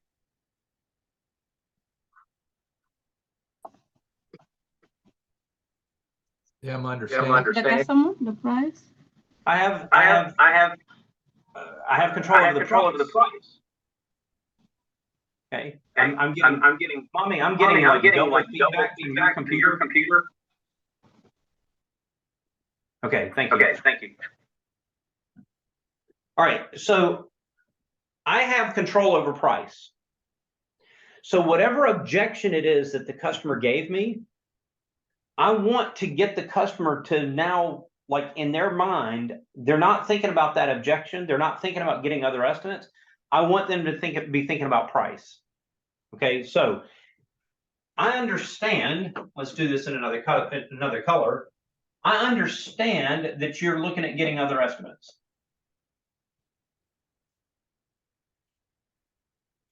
Okay, and I'm just going to throw that out there. You know, a lot of times customers will tell you, oh, I'm getting other estimates, as if that's like Superman's kryptonite. Well, that means, you know, this guy's never going to ask me for a sale today because they know I'm getting other estimates. I don't care. Other estimates doesn't scare me. Alter. So I need to alter in the customer's brain. I need to alter the fact that they feel like they need to get other estimates by providing them with our value proposition and why they don't need to get other estimates. Okay, so in this particular case, like I'm going to pitch the slide, and then I'm going to convert this to a price objection.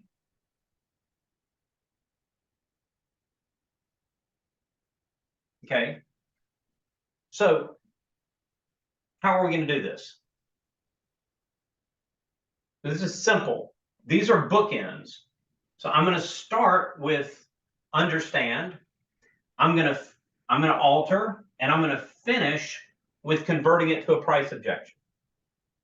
All right. I understand. When we were talking earlier, you told me that you were looking at getting other estimates. I understand. I have a lot of customers that start this process by wanting to go and get a lot of other estimates. Well, I think part of the reason that people get other estimates is because they just want to make sure that they're being treated right, that they're getting a fair price, and that they're being treated appropriately. Floor Coverings International is part of a bigger company called First Service Brands, and our whole reason for being is to be able to serve people. So I don't really look at this as we're going to sell you floors. I look at this as an opportunity to be able to serve you, and that's really the posture that we take along with our sister companies. We're all about service. Most of the time when I have customers that are looking at getting other estimates, when they recognize that we're really there to try to serve them, a lot of times they'll skip getting those other estimates and they'll choose Floor Coverings International as long as we can get the price right. Okay, so what have I done? I took the customer's words. I understand that you're looking at getting other estimates. Okay, this is why you probably don't need to do that. I'm not telling you not to do it. It's just that a lot of other customers have figured out that they don't need to do that, and this is why. And then I'm going to finish this by converting it into a price objection. So a lot of my customers will go ahead and forego getting other estimates.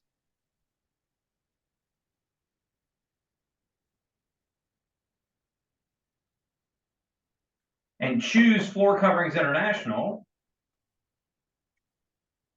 as long as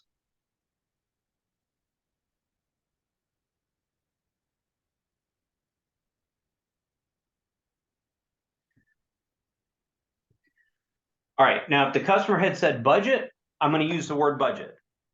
So I can forego getting other estimates and choose Floor Coverings International as long as the budget, as long as we can fit the budget, as long as the price is right, as long as we can get the money right. Okay. So it's a hard thing to do in a classroom situation because I'm truly using the customer's words. Okay. But this is a very, very effective tool if I have the customer's words. Now, if I go to the customer and say, hey, I'm making an assumption. I'm making an assumption that because you came through Home Advisor that you're going to get other estimates. Well, now I'm making an assumption about the customer, which doesn't feel particularly good. So I have to get the customer to say, I'm getting other estimates. I'm getting other quotes. I'm getting other bids. I have to get the customer to say the words. Then that's fair game for me to use this tool. Now, if you don't want to use this tool, then don't use this tool. If you don't want to ask the transition question and you don't want to get the objection, then don't get the objection. I mean, it's fine. It's just that this is a tool to help you close. But if it's not a tool you feel comfortable with, then don't use it. Find a different tool. That's fine. I mean, it's not a big deal. This is a tactic. This is a tool. This is a technique. It's a closing technique. Okay. So how does this sound? I'll do it again. Liz, earlier you told me that you were looking at getting other estimates. You know, I perfectly understand that. When my wife and I do a big project, oftentimes we'll get other estimates. And the reason that we do is because we just want to make sure that we're being treated fairly. It's not that I distrust everybody that comes into my house. It's just I want to make sure that I'm being served correctly. Floor Coverings International is part of a bigger company called First Service Brands. And I mean, service is our middle name, for crying out loud. And one of the reasons that I chose Floor Coverings International is because I wanted to work with a company that really put service first, above everything else, above profit, above anything. We're part of a company that really just wants to serve people. When a lot of my other customers, when they find out that that's really what the main mission of this company is, they skip getting a bunch of other estimates and they choose Floor Coverings International as long as we can get the price right. Okay, that's it. Simple. I didn't tell you you can't get other estimates. I didn't tell you to not do something. I'm not putting a lot of pressure on you. As a matter of fact, I'm not saying you don't go get other estimates. I'm telling you that other customers, those other people, a lot of these other people, they'll skip getting other estimates and they'll choose Floor Coverings International as long as we can get the price right. Okay, so now what's the customer thinking about? Now, if I've done this effectively, now the customer's like, oh, wait a minute. It's almost like you're giving them permission to not get other estimates. They've heard all their life, you have to go get 3 bids. Every project that you do, you have to go get 3 bids. I mean, that's like, it's wired into us. You have to go get 3 bids. And what I'm telling them is, you know what? You can actually save your time. You don't have to do that. I'm giving them permission to not get 3 bids. Okay, great. Okay. It doesn't mean that they can't. They still can. It's funny. I ran into or I did a job for this couple, and I was the first person that they talked to. And I used all the tools and everything else. And the guy told me when we were all done, he's like, look, I really want to sign with you. My wife really wants to sign with you. We would do it today. But my brother-in-law, my wife's brother, is a general contractor. And he's told us forever, you have to go get 3 bids. You have to go get 3 bids. On everything you do, you have to go get 3 bids. And I don't want to be sitting across him at the Thanksgiving table and him ask me if I got 3 bids on this job and for me to turn around and tell him that I didn't do it. So I'm going to get 3 bids and I'm probably going to come back to you anyway, but I'm going to go get 3 bids. Okay, go get 3 bids. In my favor, the next company that walked in behind me was Empire. And that worked to my great advantage because I had told him that Empire, the guy's going to come in, he's going to give you a $40,000 number. And then he's going to cut it in half and tell you could do it today for 20 grand. And then he's going to call a supervisor or manager. And then they're going to try to cut the price again. And they're not changing the scope. They're playing with margin. And the guy said, when he called me back to do the job, he's like, look, I'm not getting a third quote.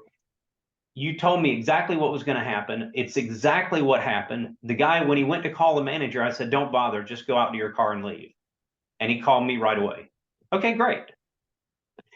I'm not going to tell you that's going to happen to you. It might. This is an effective tool, though. All right, question. We're going to practice this, but before we practice it, questions about this tool.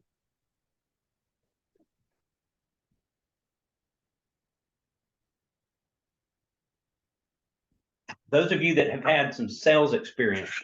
So do we have to know about these companies if they ask any details about California closets or stuff like that? Should we You know? don't have to know any details about them.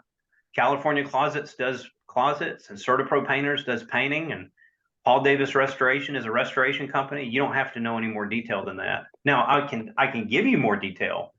I'm happy to give you more detail. And as you grow through this company, you'll end up running into these other sister brands, and you'll find out that they do a really, really good job.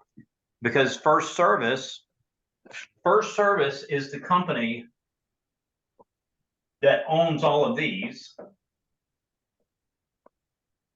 Okay, so First Service is the parent company. And okay, TLS is not in home improvement. TLS is a call center. Interestingly enough, it's not the call center that we use. We use a different call center, but all of the rest of these are in some sort of home improvement. Pillar to Post is home inspections, but these guys do closets, these guys are restoration, these guys are painters, and we're doing flooring. We're all in the home services business. And one of the things that I find that's really, really neat about this company is that we actually do share information across the industry. So it's not pricing type stuff, it's service stuff. So at one point, I was asked, while I was still a franchisee, I was asked to secret shop California Closets in this area. And I did. I secret shopped them, and I secret shopped 2 of their competitors so that I could give a report on what it looked like. And the people from California Closets had no idea that I was doing this. At least the local people didn't know. And I even went ahead and bought from California Closets so that I could give them feedback through the whole installation process. And so there's secret shops that happen all the time within the company, you know, from one brand to the next, as a way of making us stronger. And I gave the local guy here a complete report of things that I liked, things I didn't like, things that I would have done better, would have done different, the whole 9 yards, right?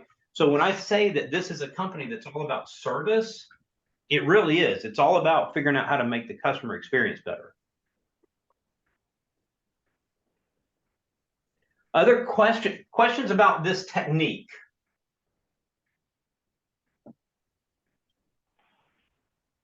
Hey, Arlen. Yes. Yeah, Brent here. In the old sales format, this conversion process is what we used to refer to as feel, felt, found. Exactly. Yep. That's exactly what this is.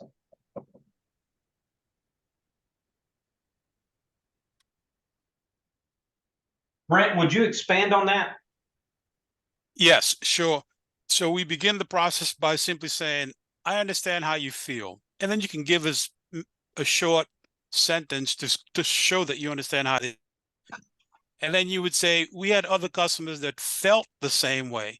And you would expand on that a little bit. And then you would say, but what those customers found was, and then you give them the conversion process. Mm-hmm. It's exactly the same thing. Yeah. Yep. Rebranded, reworded, whatever you want to call it, but it's exactly the same thing. It's not a brand new sales tactic at all, but it is a very effective sales tactic. Mike, you were going to say something, but I can't hear you. I don't know if your earpods are dead or.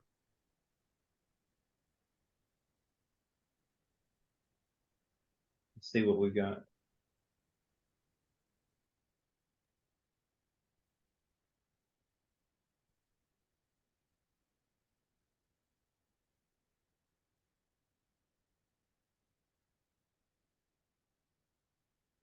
On the found, Alan, what is the found? Feel, felt, I wrote it. Found, I missed it. So the way that feel, felt, found, it's the same thing, right? Brent, I'll let you do it again. I like the way you explain that.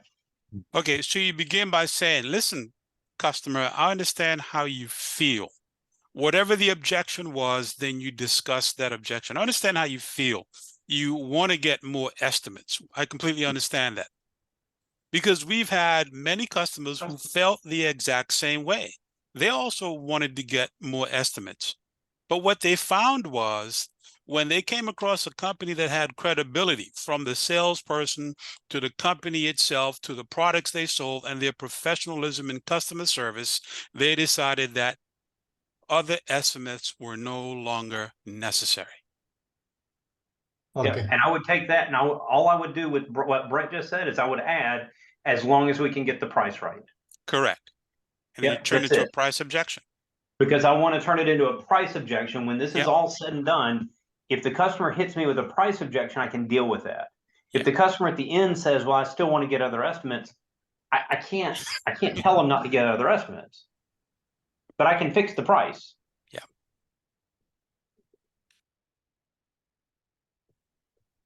Okay. All right. Who would like to give this a go?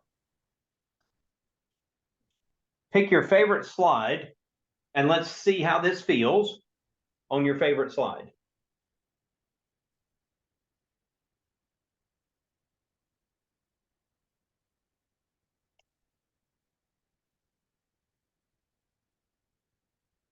All right, let's take John. John's been quiet today. Let's go, John. What's your favorite slide, John? It actually is the third slide. So. All right, well, here we are. So do this one. So understand, alter, convert. So I understand that you're looking at getting other estimates. Then just pitch your slide. Don't worry about alter, just pitch the slide, right? This is what Floor Coverings International stands for. And then I want you to finish it with, hey, other people, when they found all this stuff out, when they understood all this, they decided to skip those other estimates and they chose Floor Coverings International as long as we could get it in the budget, right? The only thing that I want to hear is the understand at the beginning, pitch the slide, and then wrap it all up with a bow about price. Sure. Okay. I understand that you want to get other estimates, and that makes sense. You know, Floor Coverings International is part of a larger organization called First Service Brands. We're a collection of companies that are really dedicated to serving others and providing great service. And what I found is once other clients that we've had have realized how our focus on service permeates through everything that we do, the need to get other estimates kind of goes away. And typically we're able to work together as long as we can get the price right. There you go. It's that simple. Look at that. Where's my thumbs up? Thumbs up. Good stuff. Thanks. Good stuff. That's all it is. Okay? That's all it is. This is not complicated. I think we try to overcomplicate it. This is not a complicated sales tactic. Now, how often am I going to do this in the company story? I'm going to do this a couple of times in the company story. I'm going to do this exact same technique on a couple of different slides.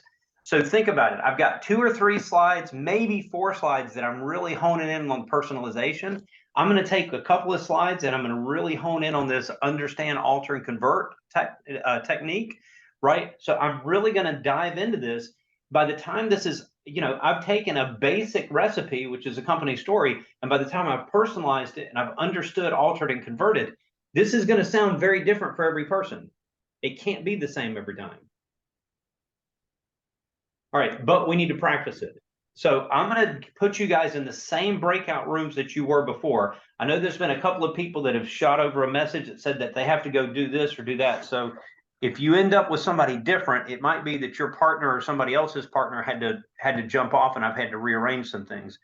But I'm going to try to keep the breakout rooms the way they were. I want you to pick a slide, any slide in the deck. And I want you to personalize this slide. Okay, so you're doing 2 things here. I want you to pick a slide, one slide, and I want you to personalize it. Okay, so whoever your customer was before, you're going to personalize that slide for them. Then I want you to take one slide. It doesn't have to be the very next one. Pick a different slide somewhere in the deck. And I want you to understand, alter, and convert that slide. Okay, and if you're the customer, if you're the person that's listening to them, what you're really listening for is, I understood your objection. I understood what you were thinking about. Here's the slide, and make sure that they wrap it up with price at the end. Okay. Now, because some of you may not have asked the transition questions or may not have gotten an objection, we can assume that the objection is other estimates. Since that's what it's going to be 90% of the time anyway, let's assume that that's what the objection is. Okay. So I'm going to give you guys about 15 minutes to practice this with one another, and then I'll pull everybody back then. And let's get the breakout rooms going.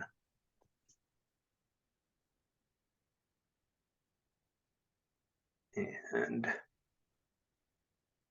Dave, I'm going to have to move you to room 3.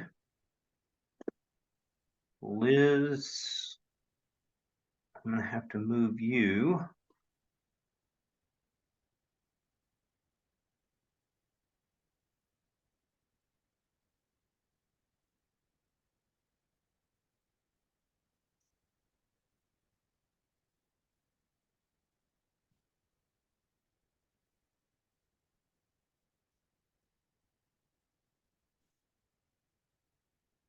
So there will be a couple of people that are not in the same place they were before. That's okay.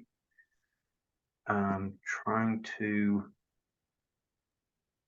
balance the rooms out a little bit with some people that have dropped off. Okay. I'll give you about 15 minutes. Oh, wait, we've got a bunch of people unassigned. Good.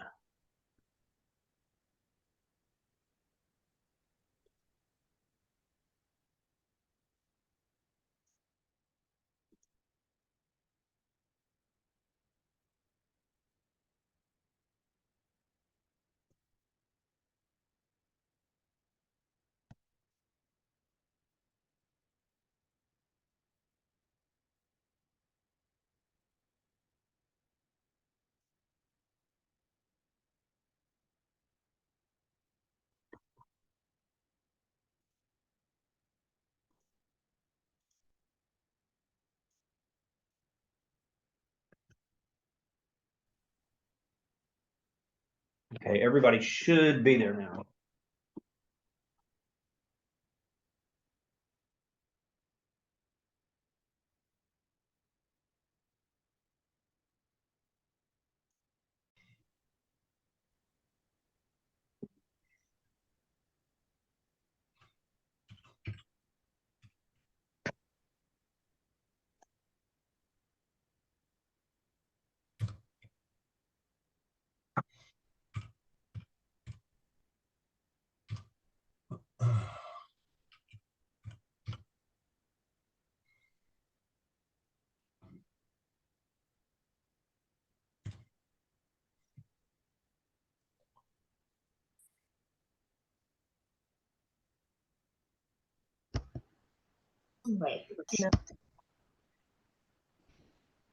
All right, so how did that go?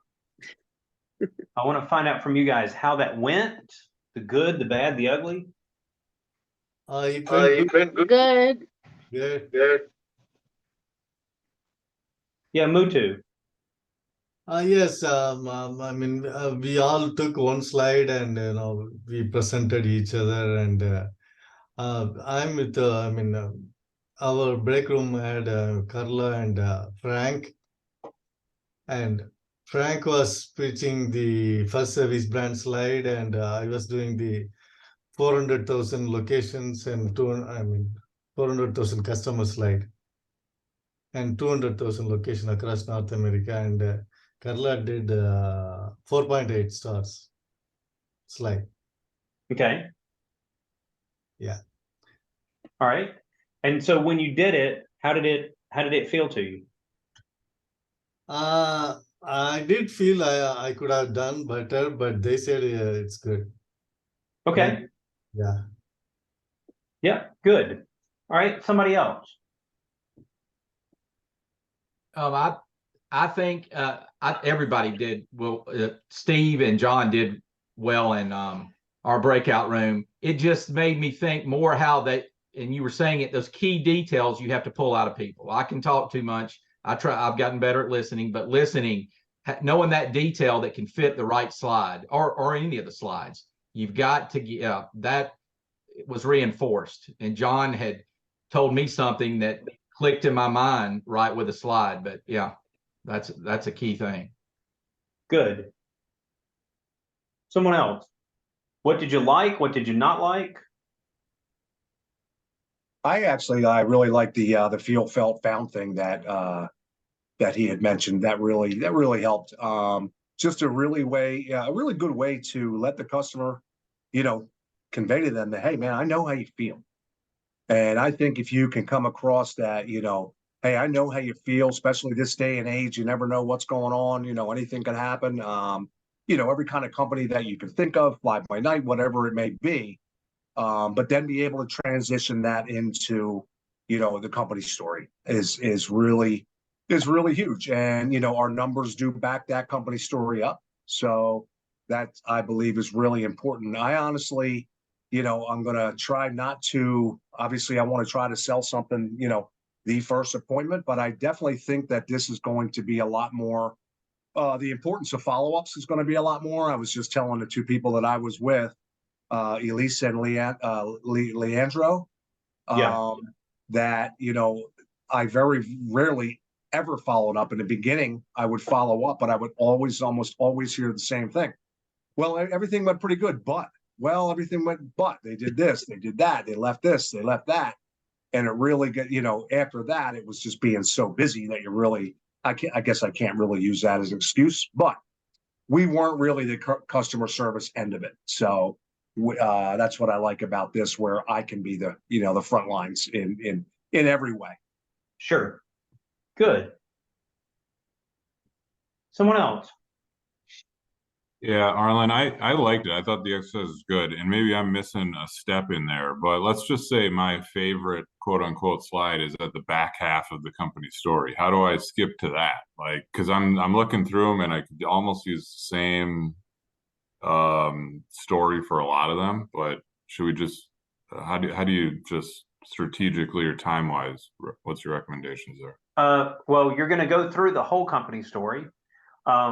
But it might be that after you've practiced some time and spent some time around the front half, that you'll identify with some of the slides in the front half.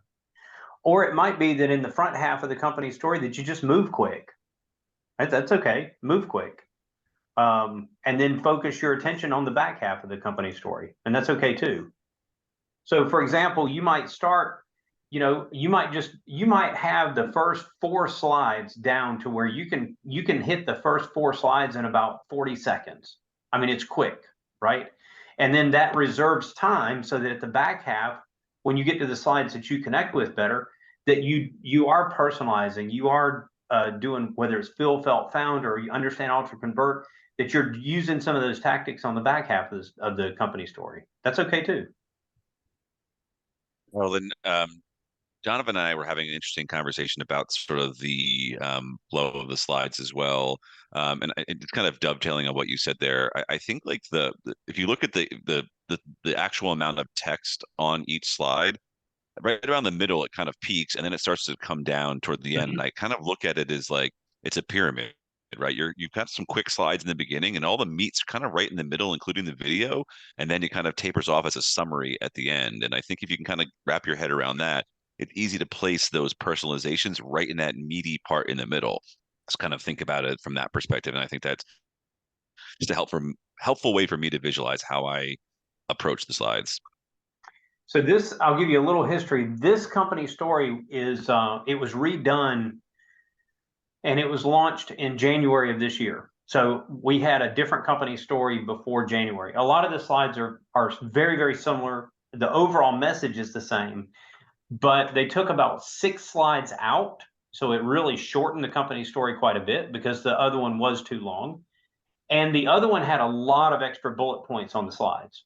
And I love having the slides much cleaner because it allows me, it allows you to be able to tell the story that you want to tell on the slide and move on without feeling like, oh my gosh, I've got 8 bullets I got to make sure I hit. Dave. Is there a reason why there is no sound during the installation process? Are we supposed so that you can narrate it? Yeah, and that is a beautiful opportunity to narrate it I mean, that's a beautiful chance for you to talk about how, you know, maybe you pay your installers more to make sure that they get so the customer gets a top, you know, A++ service. Maybe in this particular job, you're doing a sand and finish, and you talk about how you're going to use a cleaning service when it's all said and done. Maybe in this particular job, you're doing the stairs, and there's some things that are particular about the stair. I don't know.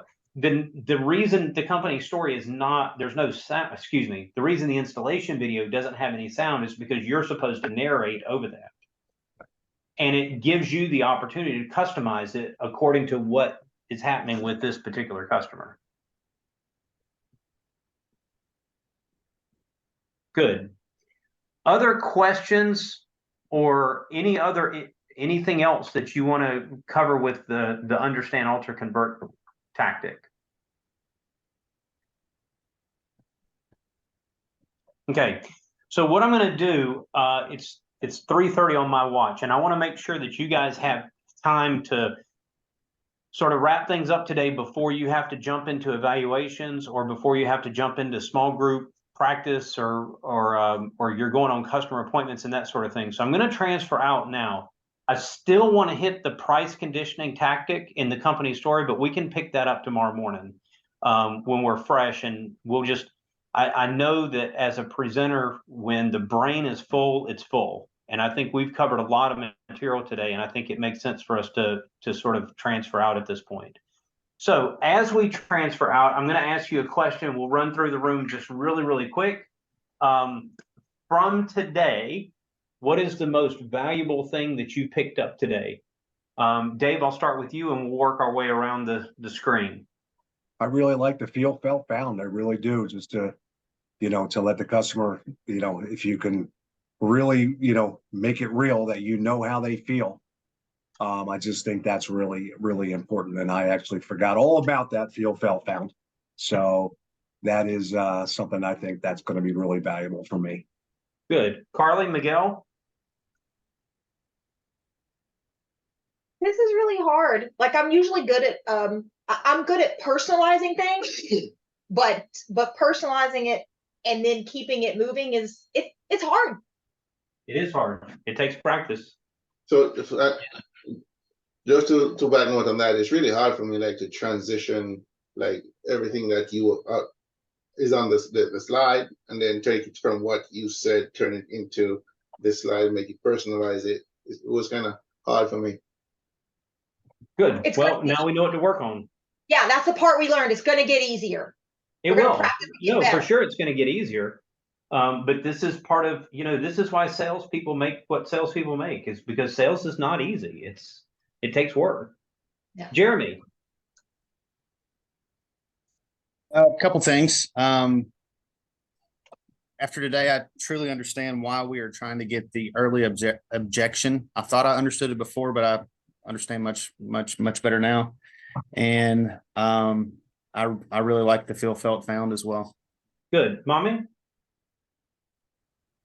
Can you hear me well? No, much better. Okay, perfect. Yes, like they said, it's kind of hard. The transition question for me is which one comes first, which one comes next. I know it takes practice, but I feel like the more you go to the customer, the more the flow is gonna come. Perfect. Jorge.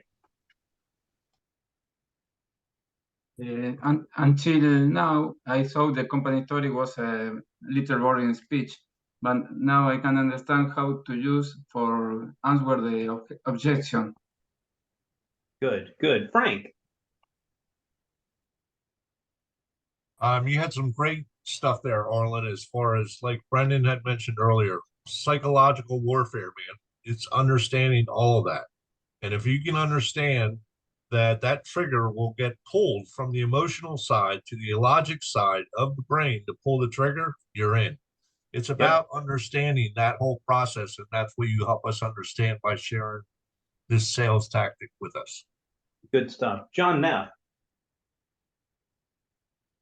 For me, it was feel, felt, found. That was just an awesome tip. It's huge. So thank you for that. I love it. Mutu. Yeah, I learned a couple of things actually. I mean, keep repeating this company story. I'm really sold on the 400,000 satisfied customers, 200 location, North America, and 4.8 stars. That really motivates me, and I'm going to take it to customer those things for sure. And another thing Annam likes is she said that bringing out the objection from the customer is a good thing, and we know where he is headed and what he thinks. Good. Yeah. Good. Jack.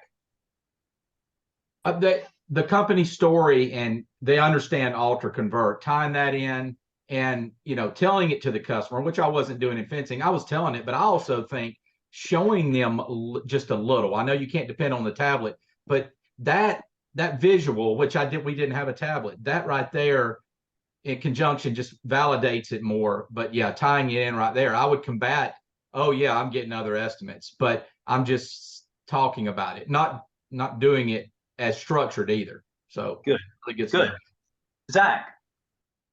Well, we just have actionable items when we get these objections, and we know where to go with them. And this process is going to lead us down to a point. And if we can get the customer we want them, it's a really great process. Good. All right, Leslie. I really like the Easter egg thing.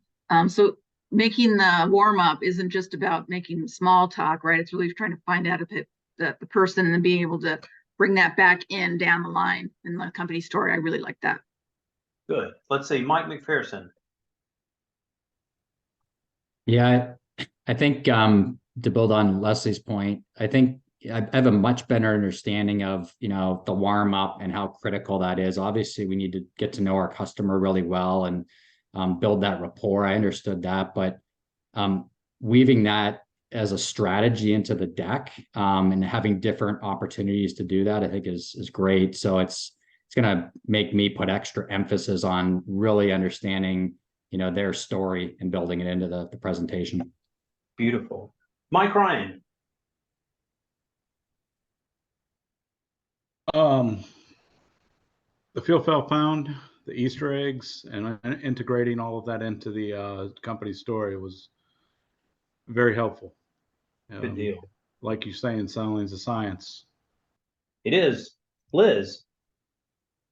Yeah, similarly, I think for me today was kind of the hunt for the Easter eggs, where there's that framework, but it's just as important to kind of I don't want to say go off the framework, right? But kind of get creative and customize, versus kind of yesterday was just a little bit more kind of like here is that one path. And so I like today because it's exactly that. It's trying to figure out how to extract those nuggets that you can use and leverage later. Good. Linda.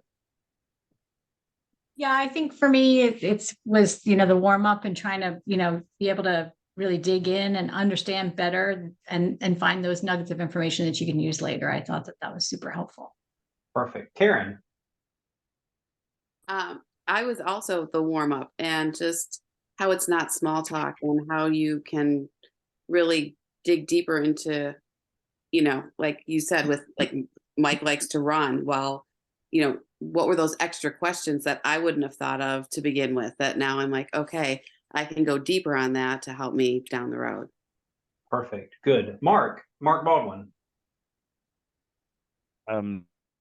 Yeah, kind of on that warm-up theme, I think two things. One, I think it was Charlotte who mentioned tell me your story or the life that happens here. I kind of like that, a nice open-ended question. And then and I think Arlen, you mentioned something about like teach me, like with the regulators and the scuba equipment, and just kind of like letting someone explain something about their life to you is just such a great way to dive into their story and their life. I like it. Yeah, and I love Charlotte's question. I'm stealing that. Julio.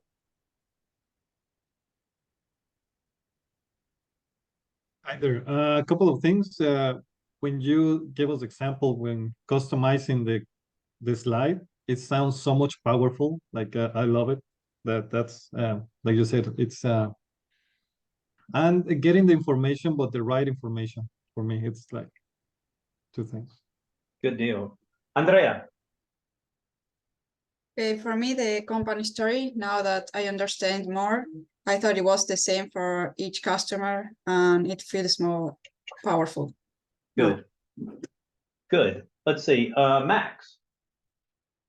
Yeah, not that I'm a lawyer by any means, but I have enough in the family. I've heard the saying, don't ask a question you don't really know the answer to. That was kind of going through my head a lot today. And I think with more practice, you can get the customer to where you want because you know where the presentation and where you're kind of going on the framework.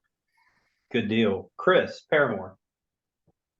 I think what I found was working with Brent in breakout rooms a couple of times today. He's been using this process for a lot of years, and just he was so comfortable with it in the role playing that it was really nice to see that in action by actually incorporating these things that some of the stuff I knew before, but pretty rusty at it. So to see him really doing it nicely was a real treat. Not to pat you on the head too much, Brent. Superstar. Donovan. I really liked how you converted some of those objections into like getting a price objection and just learning how to flip that stuff so I can have something to work with instead of it's just an objection out there. So I thought that was good. Perfect. Good. Elise. I think for me, it was just understanding that I mean, this is probably obvious, but understanding that every part of the system has a point, and that's just making it way easier to memorize. I was kind of just overwhelmed with the amount of information that we needed to know, but as I'm learning why we're doing things, I think it just feels more manageable. Good. Good. Let's see. Edmund.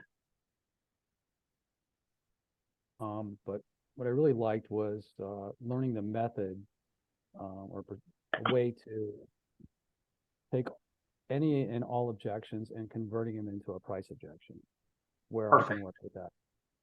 Perfect. Leandro. Well, for me, it's the personalized company story and the process, understand, alter, and convert. Beautiful. Beautiful. All right. All the pictures moved. Michael Pfefferman. Definitely the customization of the company story to each particular customer. That it not only is, I can tell, going to be more effective, but I've just been dreading the idea of turning into a robot with this script, and to have not only the freedom but even the mandate to really find ways to creatively customize that each time makes me feel so much better about it. It seems much more doable. Good. Good. Steve Richardson. Something I really liked was John Neff did. He actually put the personalization and the felt found all into one slide at the same time. And I thought it was really cool, really powerful. All right. So he's taking it to another level already. Good stuff. Yeah, he did. He did. Good stuff. All right. Mike Hudson. Yeah, I thought at the warm-up part, I always thought that was just sort of chit-chatty icebreaker kind of stuff, but to see how you've got so many opportunities to learn about like the decision-making process of your customer and sort of how they, approach their decisions, and seeing how, sort of like every step of this inspired sales process has so much opportunity to, learn about your customer, and then being able to fine tune, what your questions and how you might direct things. Good, good. Leo.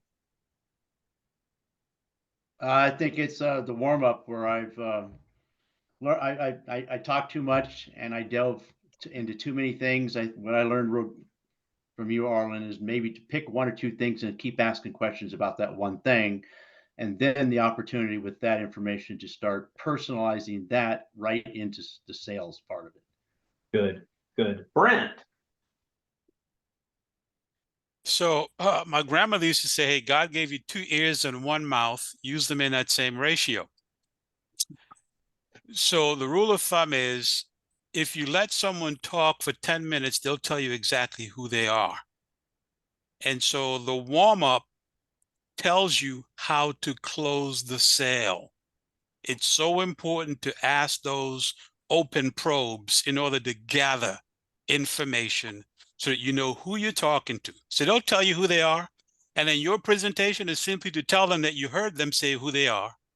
And then your closing is to say, you told me who you are, and I'm telling you who you are. So let's go ahead and agree that this is who you are. I love it.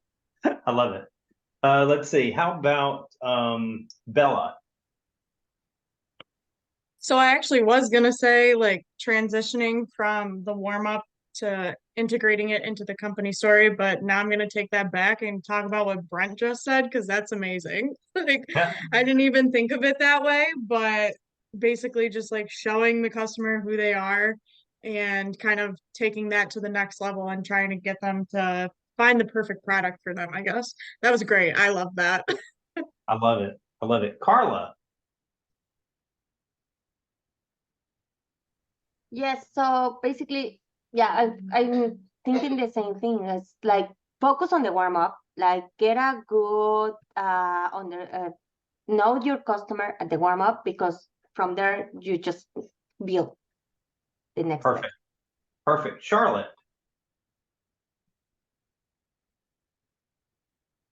We've all touched on the process. The Easter eggs is what somebody's already touched on in regards to nuggets. We called them nuggets in my last industry, nuggets of information. But you know, it's the reminder for self that this is a process from apprenticeship to SME, and in that is just to really, for me, to change the approach of almost like interview preparation, where I am prepared for any angle of conversation that's surrounding a specific kind of foundation or backbone. Good stuff. All right. So you guys, good luck this evening, especially if you're running an appointment, go land some sales, and we'll talk about landed sales tomorrow morning. I've given you some time this afternoon to be able to work, maybe relax the brain before you have to get on an evaluation or in a group practice set. Take advantage of this time, and especially if you're just working with one of the coaches or if you're just working with your franchise owner, try some of this stuff. I wouldn't suggest trying it in front of a customer for the first time, but I want you to try some of this stuff. It is going to be uncomfortable in the beginning because you haven't done it. I mean, it's okay. You haven't done it, especially if you don't come from a sales background. I didn't come from a sales background. I had to incorporate all this stuff into my vernacular. It was incredibly uncomfortable in the beginning. And then as I did it and learned it and realized, well, wait a minute, this is effective and it works. Well, then I'm either going to be uncomfortable and just do it, or I'm going to get comfortable doing it either way. And so it's fine. So enjoy the evening. I will see you guys back tomorrow morning. I will send out the recording when it finally comes through. These longer days, it takes several hours for the recording to process so that I can get it loaded up to YouTube.